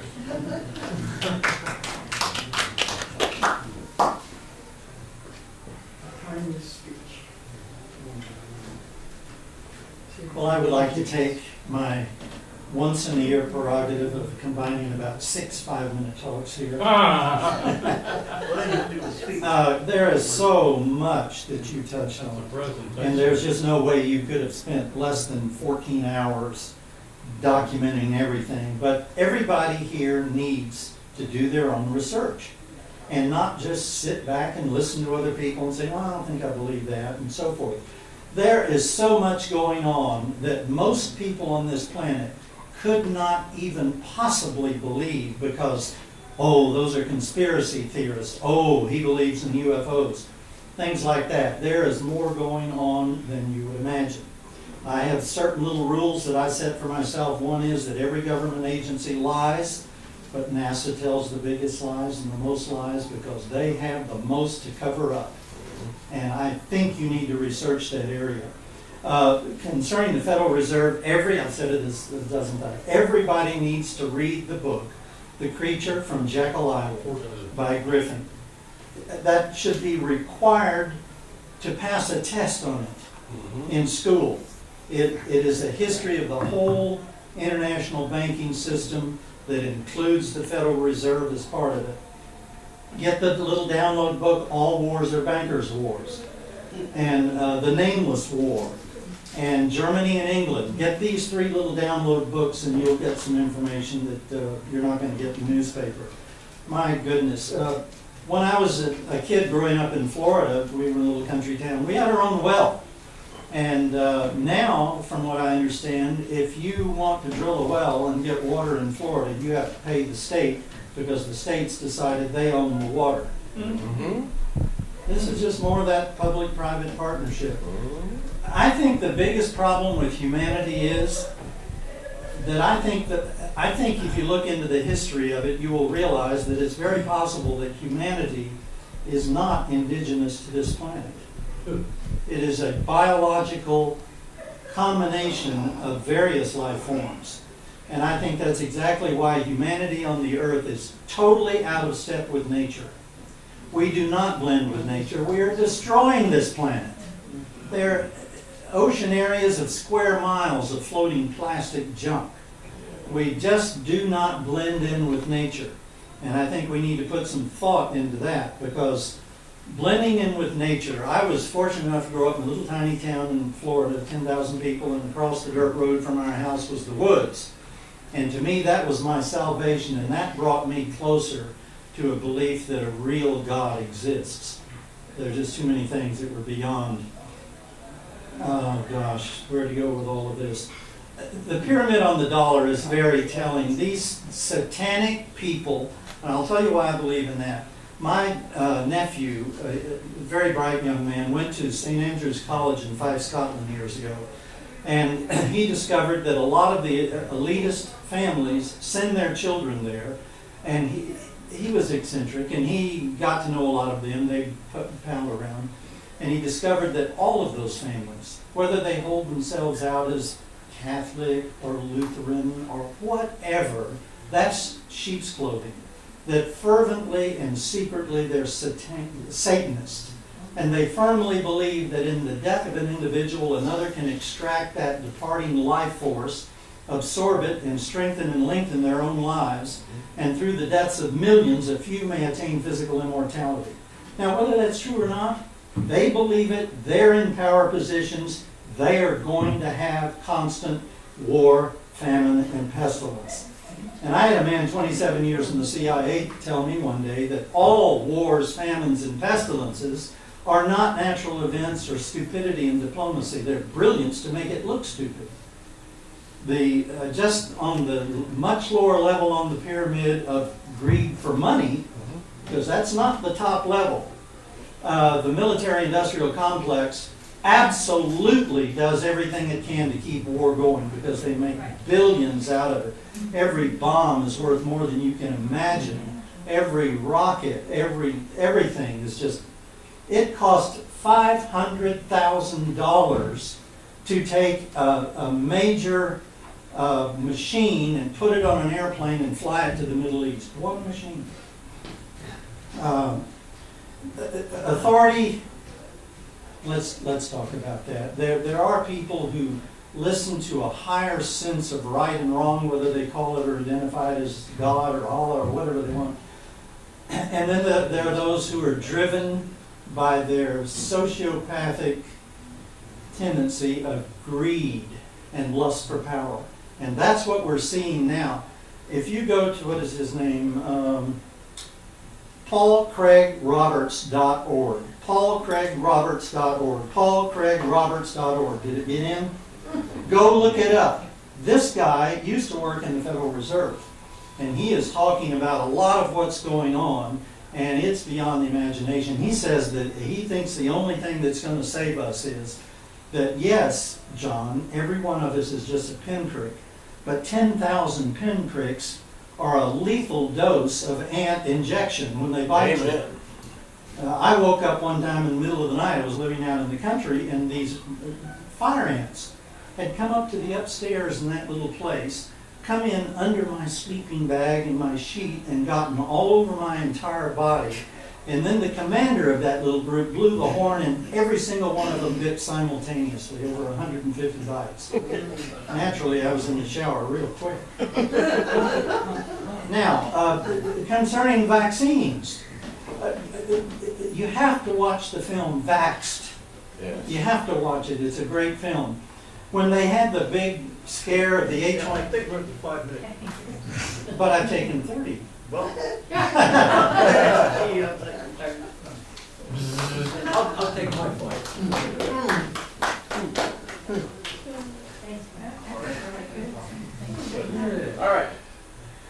Okay, so actually the topic was power, and so I'll go back to my British heritage and quote Lord Acton. His dictum was "Power corrupts, and absolute power corrupts absolutely." And so what do we remember? When we had the Gilded Age, we had a colossal accumulation of wealth in the power of a very few individuals. I mean, there was Carnegie who owned all the steel, Rockefeller, all the railroad, and so on and so forth. And it took Teddy Roosevelt to come along and bust up the trusts, okay? And so that is raw power in action. And so they actually did control things, and they changed the laws and everything else to feather their own nests. And the age we're in now is another such age, okay? And what we do know is that, in fact, let's talk about, you mentioned corporations. Well, it was known back in the late 19th century when the corporations were being first formed. And remember, they're constituted by the state. Actually, they're creatures of the state, okay, in each state. Now, many of them have gone to to Delaware, where there seems to be the most lenient state, so they can get away with anything. But when they were incorporated by the state, because you had to operate in the state, so you were incorporated in that state, it was feared then. So the state imposed many controls over them, such as you couldn't fund or be party to election. Okay. Now, what we've seen by federal power is many of these state laws have been overturned. And so we've seen a massive amount of, for example, all the deregulation that went on in the financial industry from the 70s into the 80s, which permitted all kinds of chicanery to go on. Now, I know you don't like regulation, but my goodness me, we've seen deregulation galore ever since Jimmy Carter started it. And it's been, both parties have continued ever since, until we saw under Clinton, we saw the repeal of the Glass-Steagall. We saw the uptick rule being, this is why, which was you couldn't short a stock unless it was actually going up. So recently, I mean, Trump announced how wonderful it was in the State of the Union. Immediately, the stock market collapsed by almost 300 points. So, that was the effect of that there. But that was a marvelous chance for shorting the market, and don't doubt that was shorted by people with vast amounts of money. So endless chicanery has gone on. So really, if we're going to live in the same society, there must be rules of behavior, okay, both for individuals and for corporations and so on and so forth. I think the fact of the matter is, I think people in general realize that the country, and not this country but others, have gone off the rails a bit. I mean, life appeared to be, as you said, more normal years ago. People did trust each other more. Okay? Is it really a matter of human behavior and character? Where there was a word, there was a saying anyway in the City of London, which is the financial district in London, my word is my bond. Well, they're so criminalized now, you couldn't trust them with sixpence out of their bond. I mean, they'll probably take your bond and sell it.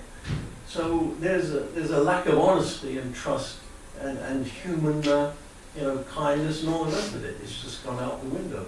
Now I attribute that to this neoliberalism that's gone on, okay, which puts greed above everything, and ripping people off is the cleverest thing you can do. And I think that's, if you want to talk about Satanism and define it, I think it's just evil. I think that people they become more dishonest and more evil actually over the period. And the state has a definite role. We are the group working together is much more powerful than individuals working by themselves. So there is a legitimate place for government. There's a legitimate place for taxation. I mean, I pay my money, my taxes, and the garbage gets collected. We have streets made. We have traffic lights and so on and so forth. So yes, there's an additional place, I think, for some regulation. Thank you.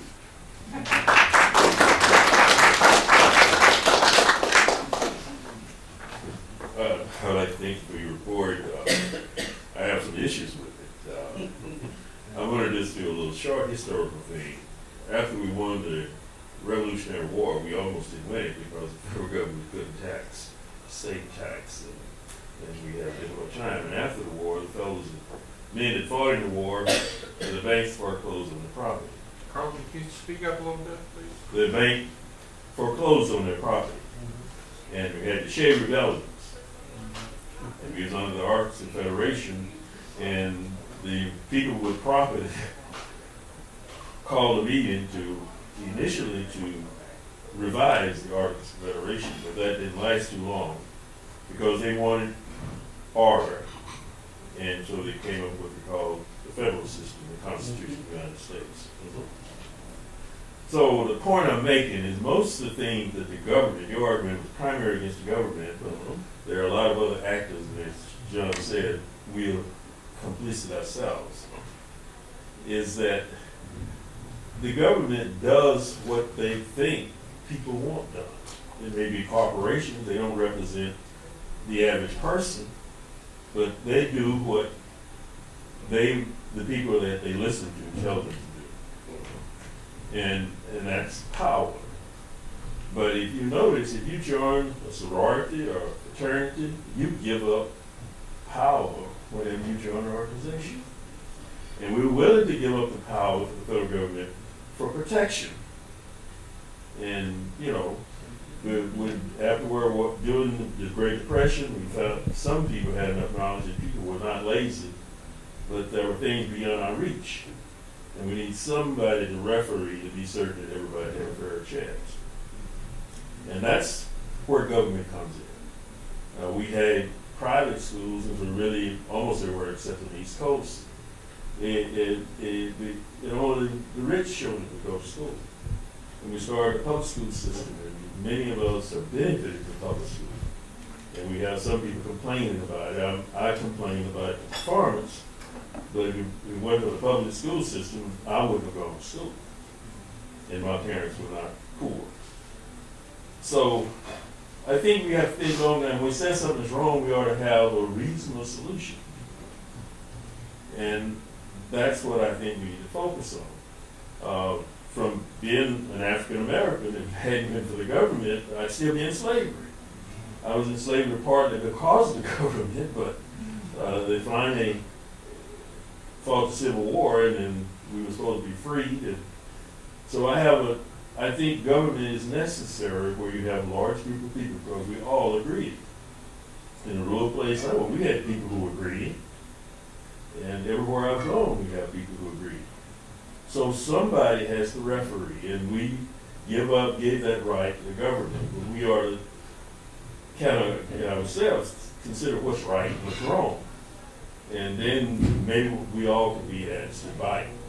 But the way things are right now, we are polarized, and we have our own little opinions, and we're concerned about protecting ourselves and not for everybody else. So that's the issues I have with your multiculturalism. I support it. We need to learn to get along together. We are here in this country. We need to get together. We need to give everybody should be treated the same way. And government has to get involved in it, otherwise it won't happen. Thank you.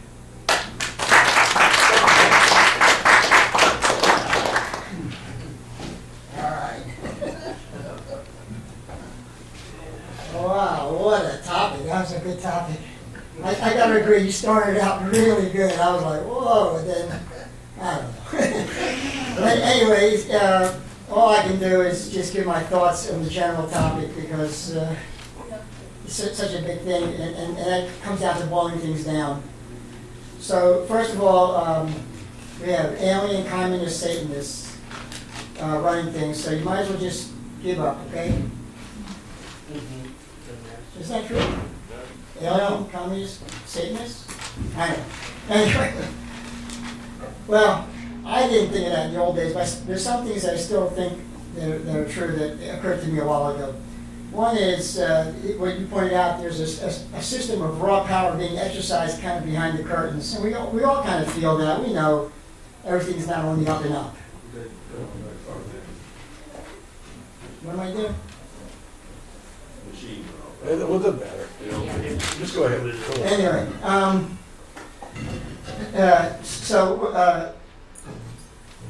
what are we going to do? I mean, to me, the only thing I can think of to boil it down is demand transparency. I mean, there's so many ways you can say this is more left, this is more right, this is that. But we all been sold the bill of goods that the government, the media, they're our friends. And we run the government, they're our public servants, right? So this is the bill of goods we've been sold, and in this internet age, we're realizing, wow, this don't look like it. Now, there always were signs, at least in my lifetime. I mean, we knew we didn't want these wars. And now, people are going back in history and saying, you know, even back further in history, these wars were manipulated, like you were saying, all wars are bankers' wars. There's a lot of things going on. So who wants war? Nobody in any of the countries wants the wars, but they happen. So this goes to the power. The most obvious thing that I noticed early on, I think most of us agree, nobody wants the war. Nobody wants to get their son killed. Nobody wants to, go on rations and, have their own country destroyed and everything else. But the wars keep on happening. So where's the power that makes these wars? They tell us it's just an accident. Oh, it's just Chamberlain, he was stupid, and then later on in the internet age, you find out that the royal family of England is German. I mean, this is undeniable. I mean, there's nobody denying that. So the question is, the Constitution is a special thing. It's not ideal. It's not utopian at all. It actually says it's got a division of powers to slow things down. Somehow it wants to bring some power to the people. But it's not going to be that simple. If you have pure democracy, you're giving a genius the same vote as an idiot. Except it's worse than that. Because, is that wrong? That's pure democracy, pure democracy. You can't have that, but you don't want the opposite. So they try to come up with some kind of compromise, and it's not ideal. And Jim Mars, whose representative is going to talk next week, he made a statement that stuck with me. He said, one day I can see me saying, hey, I'm from Earth. We're all together. We've got this one world government going on. And but that day is not now, because we're under a regime of lies. And the lies are being exposed. That's what all the conflict is about. The media and the government is being exposed by the internet now. And they're flailing about, and there's just a lot of conflict going on.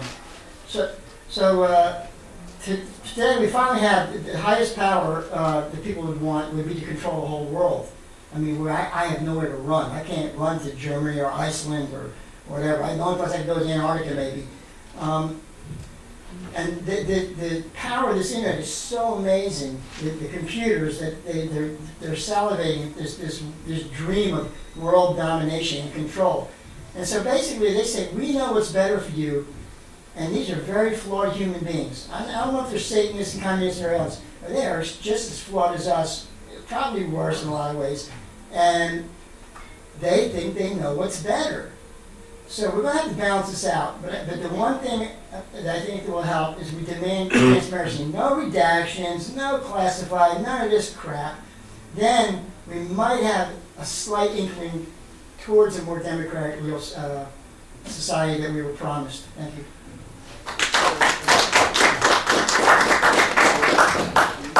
Jim, I'd like to go one more time. Are you closing? All right. Are you closing it or are you speaking?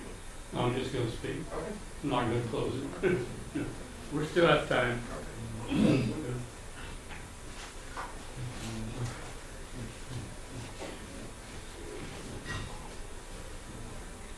Well, as I've said many times, I read a lot. And sometimes it's good and sometimes it's bad. Because sometimes what goes in my eyes and heads toward my cranium is garbage. And sometimes it's words of wisdom. Today I was scanning through the computer this morning before I left the house. And I wasn't really thinking about our subject tonight being power. But I looked in Town Hall, which is one of the publications that I usually scan through some articles in, because there's several writers in there who I enjoy reading. And today they had one of the kind of publications that I like, because it's not somebody writing a 3-page document to make a 2-phrase point, right at the end. Sometimes you think, I read a whole bunch of dribble just to get to that point. But John Hawkins, who writes pretty regularly for them, I'm going to read a couple of things that he wrote this morning, or probably yesterday. But this is sort of an accumulation of things he's picked up that has some relevance tonight. Power. And what he wrote was the 25 best quotes about politics. Well, politics is about power. Power to govern. Okay. That's all the introduction. Here's the first one. The worst form of inequality is to try to make unequal things equal. I have a presentation I'm going to do about that. Guess who wrote that? It's not a current thought, Aristotle. Sort of antique, huh? Yep. So some of the good thoughts have been with us for a long time. Quote, we were directed from Washington when to sow. No, were we directed from Washington when to sow and when to reap? We should soon want bread. Sort of smells like some of our regulated agriculture now, doesn't it? When to sow, when to reap, da-da-da-da-da. Is that Thomas Paine? You got it 50% right. Thomas Jefferson. Back to the beginning of our country, right? I like this one. A gaffe, G-A-F-F-E, is when a politician tells the truth. That's good. Some obvious truth he isn't supposed to say. I think we can all relate to that. Who wrote that? Michael Kinsley. The devotees of the department of the party in power, can't see very good, I'm sorry, are smug and arrogant. I think that's about halfway true, isn't it? The devotees of the party,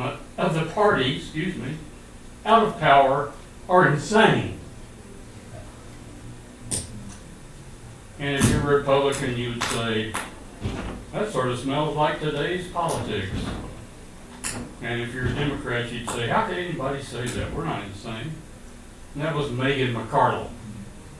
I don't know if you've read her, but she's a very bright New Yorker residing in D.C. who writes columns several times a week. Okay, I have two more. The curse of me and my nation is that we always think things can be bettered by immediate action of some sort rather than of no sort. And that's not a real current statement either. Plato. All the way back to Plato in ancient Greece. Here's the last one. John will relate. The inherent vice of capitalism is the unequal sharing of blessings. It does that, doesn't it? the inherent virtue of socialism is the equal sharing of miseries. Winston Churchill. Sometimes you can orate from your gut, until your gut goes out. But I just thought those that I read today were so short and to the point and made very good points that I couldn't resist reading them off tonight. Great.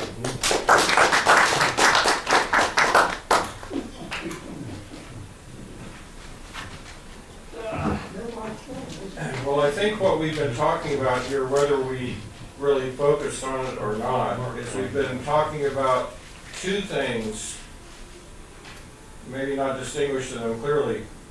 One is power and the legitimate use of power, and then power and the overreach, when power goes beyond what its legitimate use is. And I think it's important to define that really should be the discussion, the debate. I know years ago I did a piece called Consent of the Governed, and a lot of people were interviewed for that. And one of them was Martin Beckman. And he went through and he analyzed where at all the important decisions, actually the people are introduced. They're introduced in the grand jury system. They're introduced through voting for their Congress critters. And he just went through every step so that really the power of the state was limited by the voice of the people if it was done properly. Of course, everything's kind of jammed these days and we don't get much of that. Now, one of the other things that was discussed here and just kind of plunked out there was the Satanism. And let me just give a little bit of anecdotal evidence that I did interview an agent some years back in the 90s. And he was informing that above a certain level in the government at that time, and this would have been actually since he was primary with the Bush administration, that they did not allow anyone in government above a certain level who was not compromised. And they would find some way to compromise them. So when you're talking about the large percentage of our elected officials being involved in pedophilia or Satanism, it's just simply the fact that cheating on your wife with your secretary no longer has the same coercive effect as footage of you with a child. And this was explained, that their whole operations that go on. And then we know about Epstein's Island, the Lolita Express and all this, where, these guys go on pleasure cruises. And someone ends up with footage of them doing things unimaginable. And so I'm just giving that as a backdrop. There are things that are so horrible that go on at the top of the elite circles of power that you'd think literally the days of Nero, Caligula are right here now. They really are. We have the same kind of insanity of power, and it's just really not spoken of. But there's something else going on here too. And this is, of course, Ken has spoken a little bit about Waco. One of the things, how many here know what month this is? Well, you could say February, but what other month is it right now? Black History Month. Oh, yeah. Okay, how many of you knew that in the initial raid, siege, and fire there at Waco, 39 black people died? How many of you knew that? Why didn't you know that? All we were focused on was this dude, Dave Koresh, this evil cult leader. Well, I was talking to a black musician friend about that a few days ago, and he said, well, I'm not surprised at all. I said, well, why aren't you surprised? He said, well, Palestine, Oklahoma. And I'm like, okay. I'm sorry, Greenville, Oklahoma. I got that right. Greenville, Oklahoma. And I'm like, I don't know anything about that.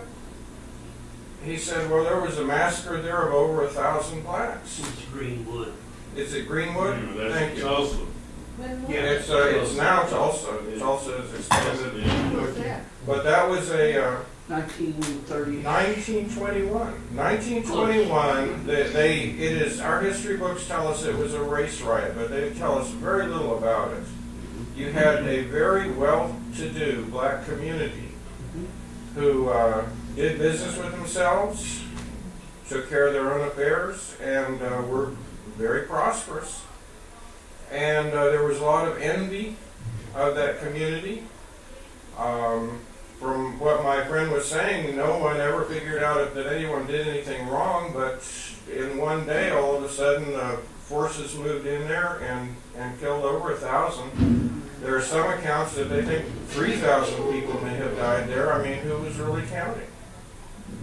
And my point of it is, it's written out of our history books. Here we are supposedly honoring these things, but our media keeps these things from us and then talks about diversity and how, you know, we've got to overcome our racism and so forth like that. How can I overcome my racism if I don't even know what happened? And then I brought that up to Ken, and he said, well, then there's Palestine, Texas. And some massacre that happened down there of over 100 blacks. And then I was reading an article on that, it said it could have been over 300. Nobody's got a real accurate count. These things have happened and they get covered up.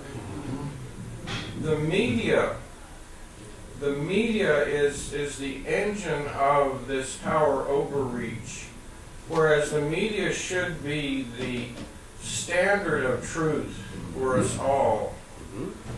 We get very little bit lies, and we get the official story. And in one thing that was brought up earlier, I think Ken was kind of talking about this as far as, you know, the whole climate change. 5 minutes? Oh, okay. All right. Is anyone else going? Yes. I would Okay. like to. Oh, then you have priority. You get to go You have next. priority. Okay, thank you, folks. I'm going to go down. I will be together.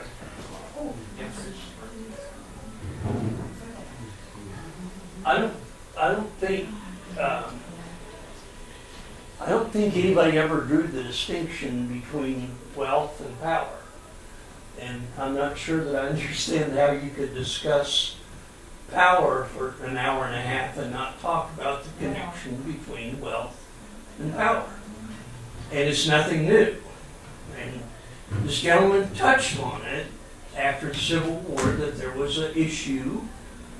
What are we going to do now about the wealth, about the property inside the country? And it literally did split everything up. And a couple of people touched on eminent domain and the fact that it has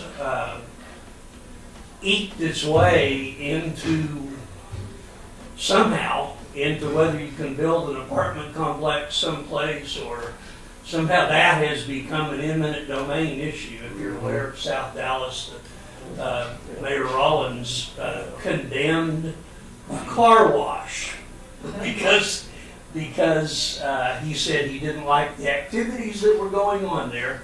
And of course now the property is owned by a corporation who can't wait to develop an apartment complex on it. And there's eminent domain. So I think you have to make the connection between wealth and power.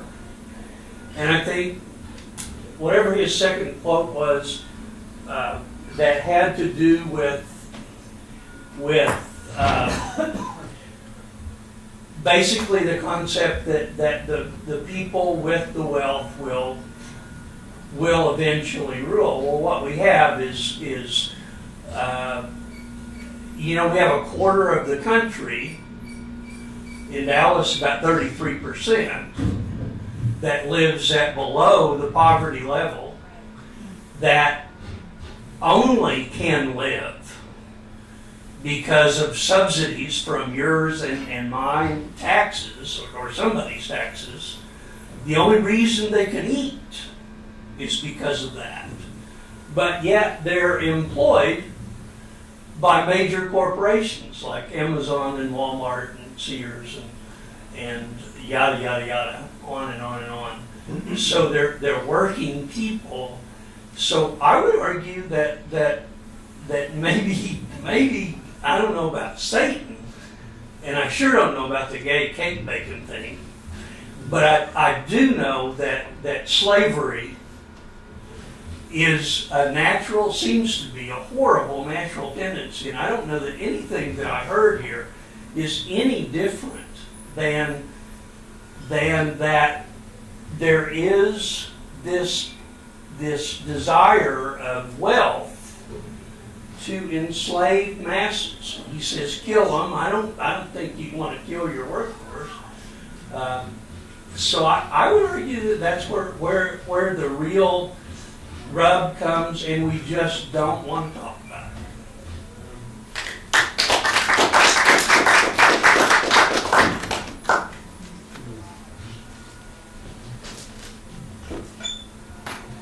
Well, one point I really wanted to get to before I was sort of rudely cut off. I don't doubt that. Paul Craig Roberts, whom I mentioned before, .org, go there, pointed out, and he worked at the Federal Reserve, he was in the government system, and he pointed out that the biggest problem that we have right now is that Congress, they are not equal with us. We are not equal with them. We are not created equal under their laws because they have completely exculpated themselves from insider trading. In other words, they will know that this is going to happen, so they'll go buy a lot of stock or go sell a lot of stock and make millions overnight.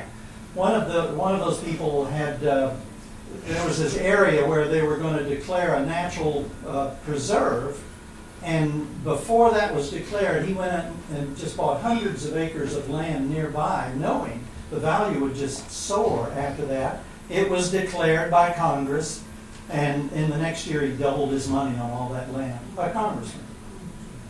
Nancy Pelosi, in her first 2 years, increased her net worth $10 million. This is typical.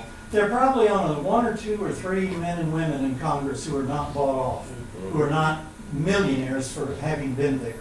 And this is the thing that, talking about the ants, we all need to, and Paul Craig Roberts goes into this. He says he does not see a possibility of getting these people to vote themselves into the legal system we live in, so they have to conduct their lives the way that we do, i.e. they can't take all the illegal money that the Clintons have in their foundation and so forth. They can't do this to become millionaires profiting over the losses of the rest of humanity. And that's exactly what's happening.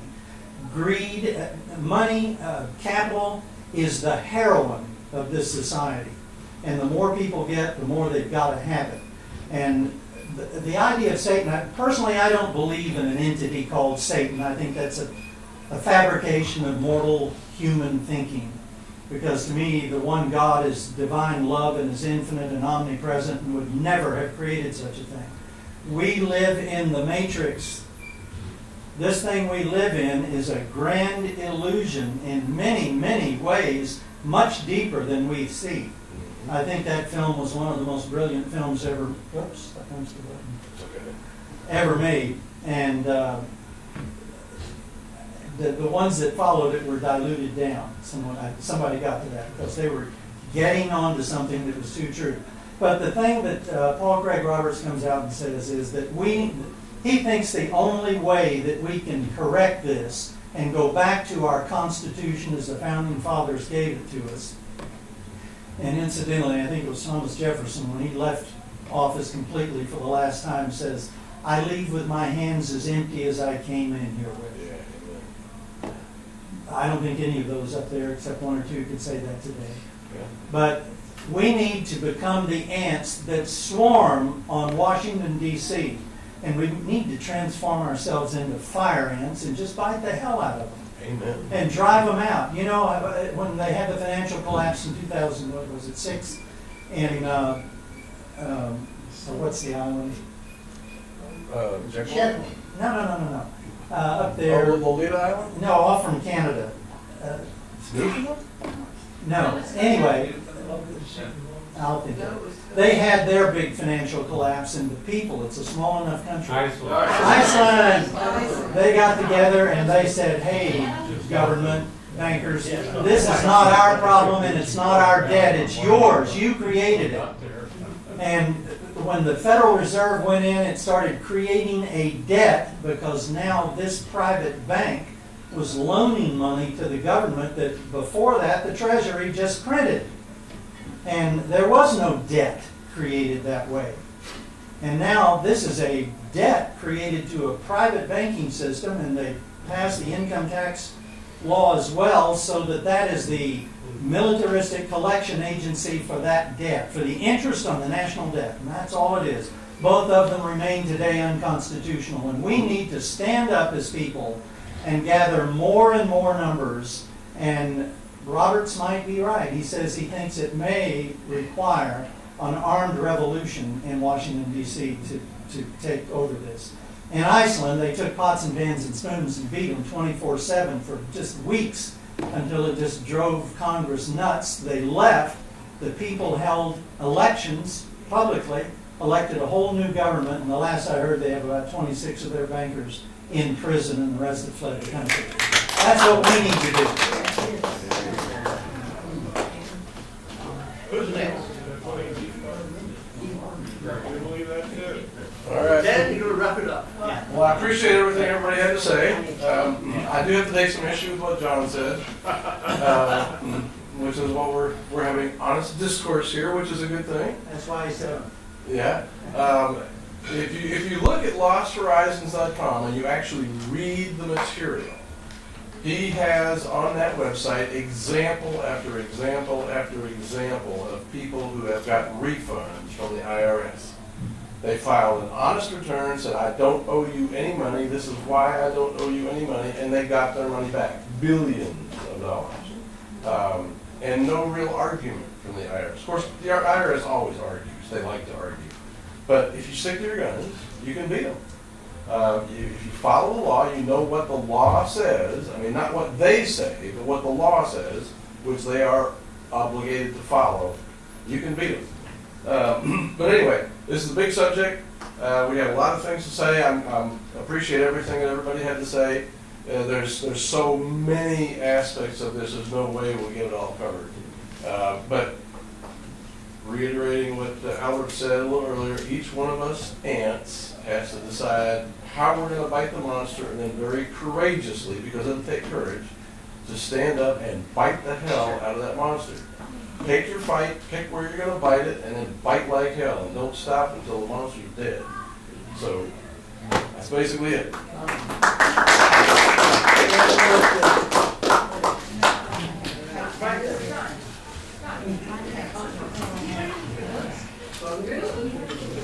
So,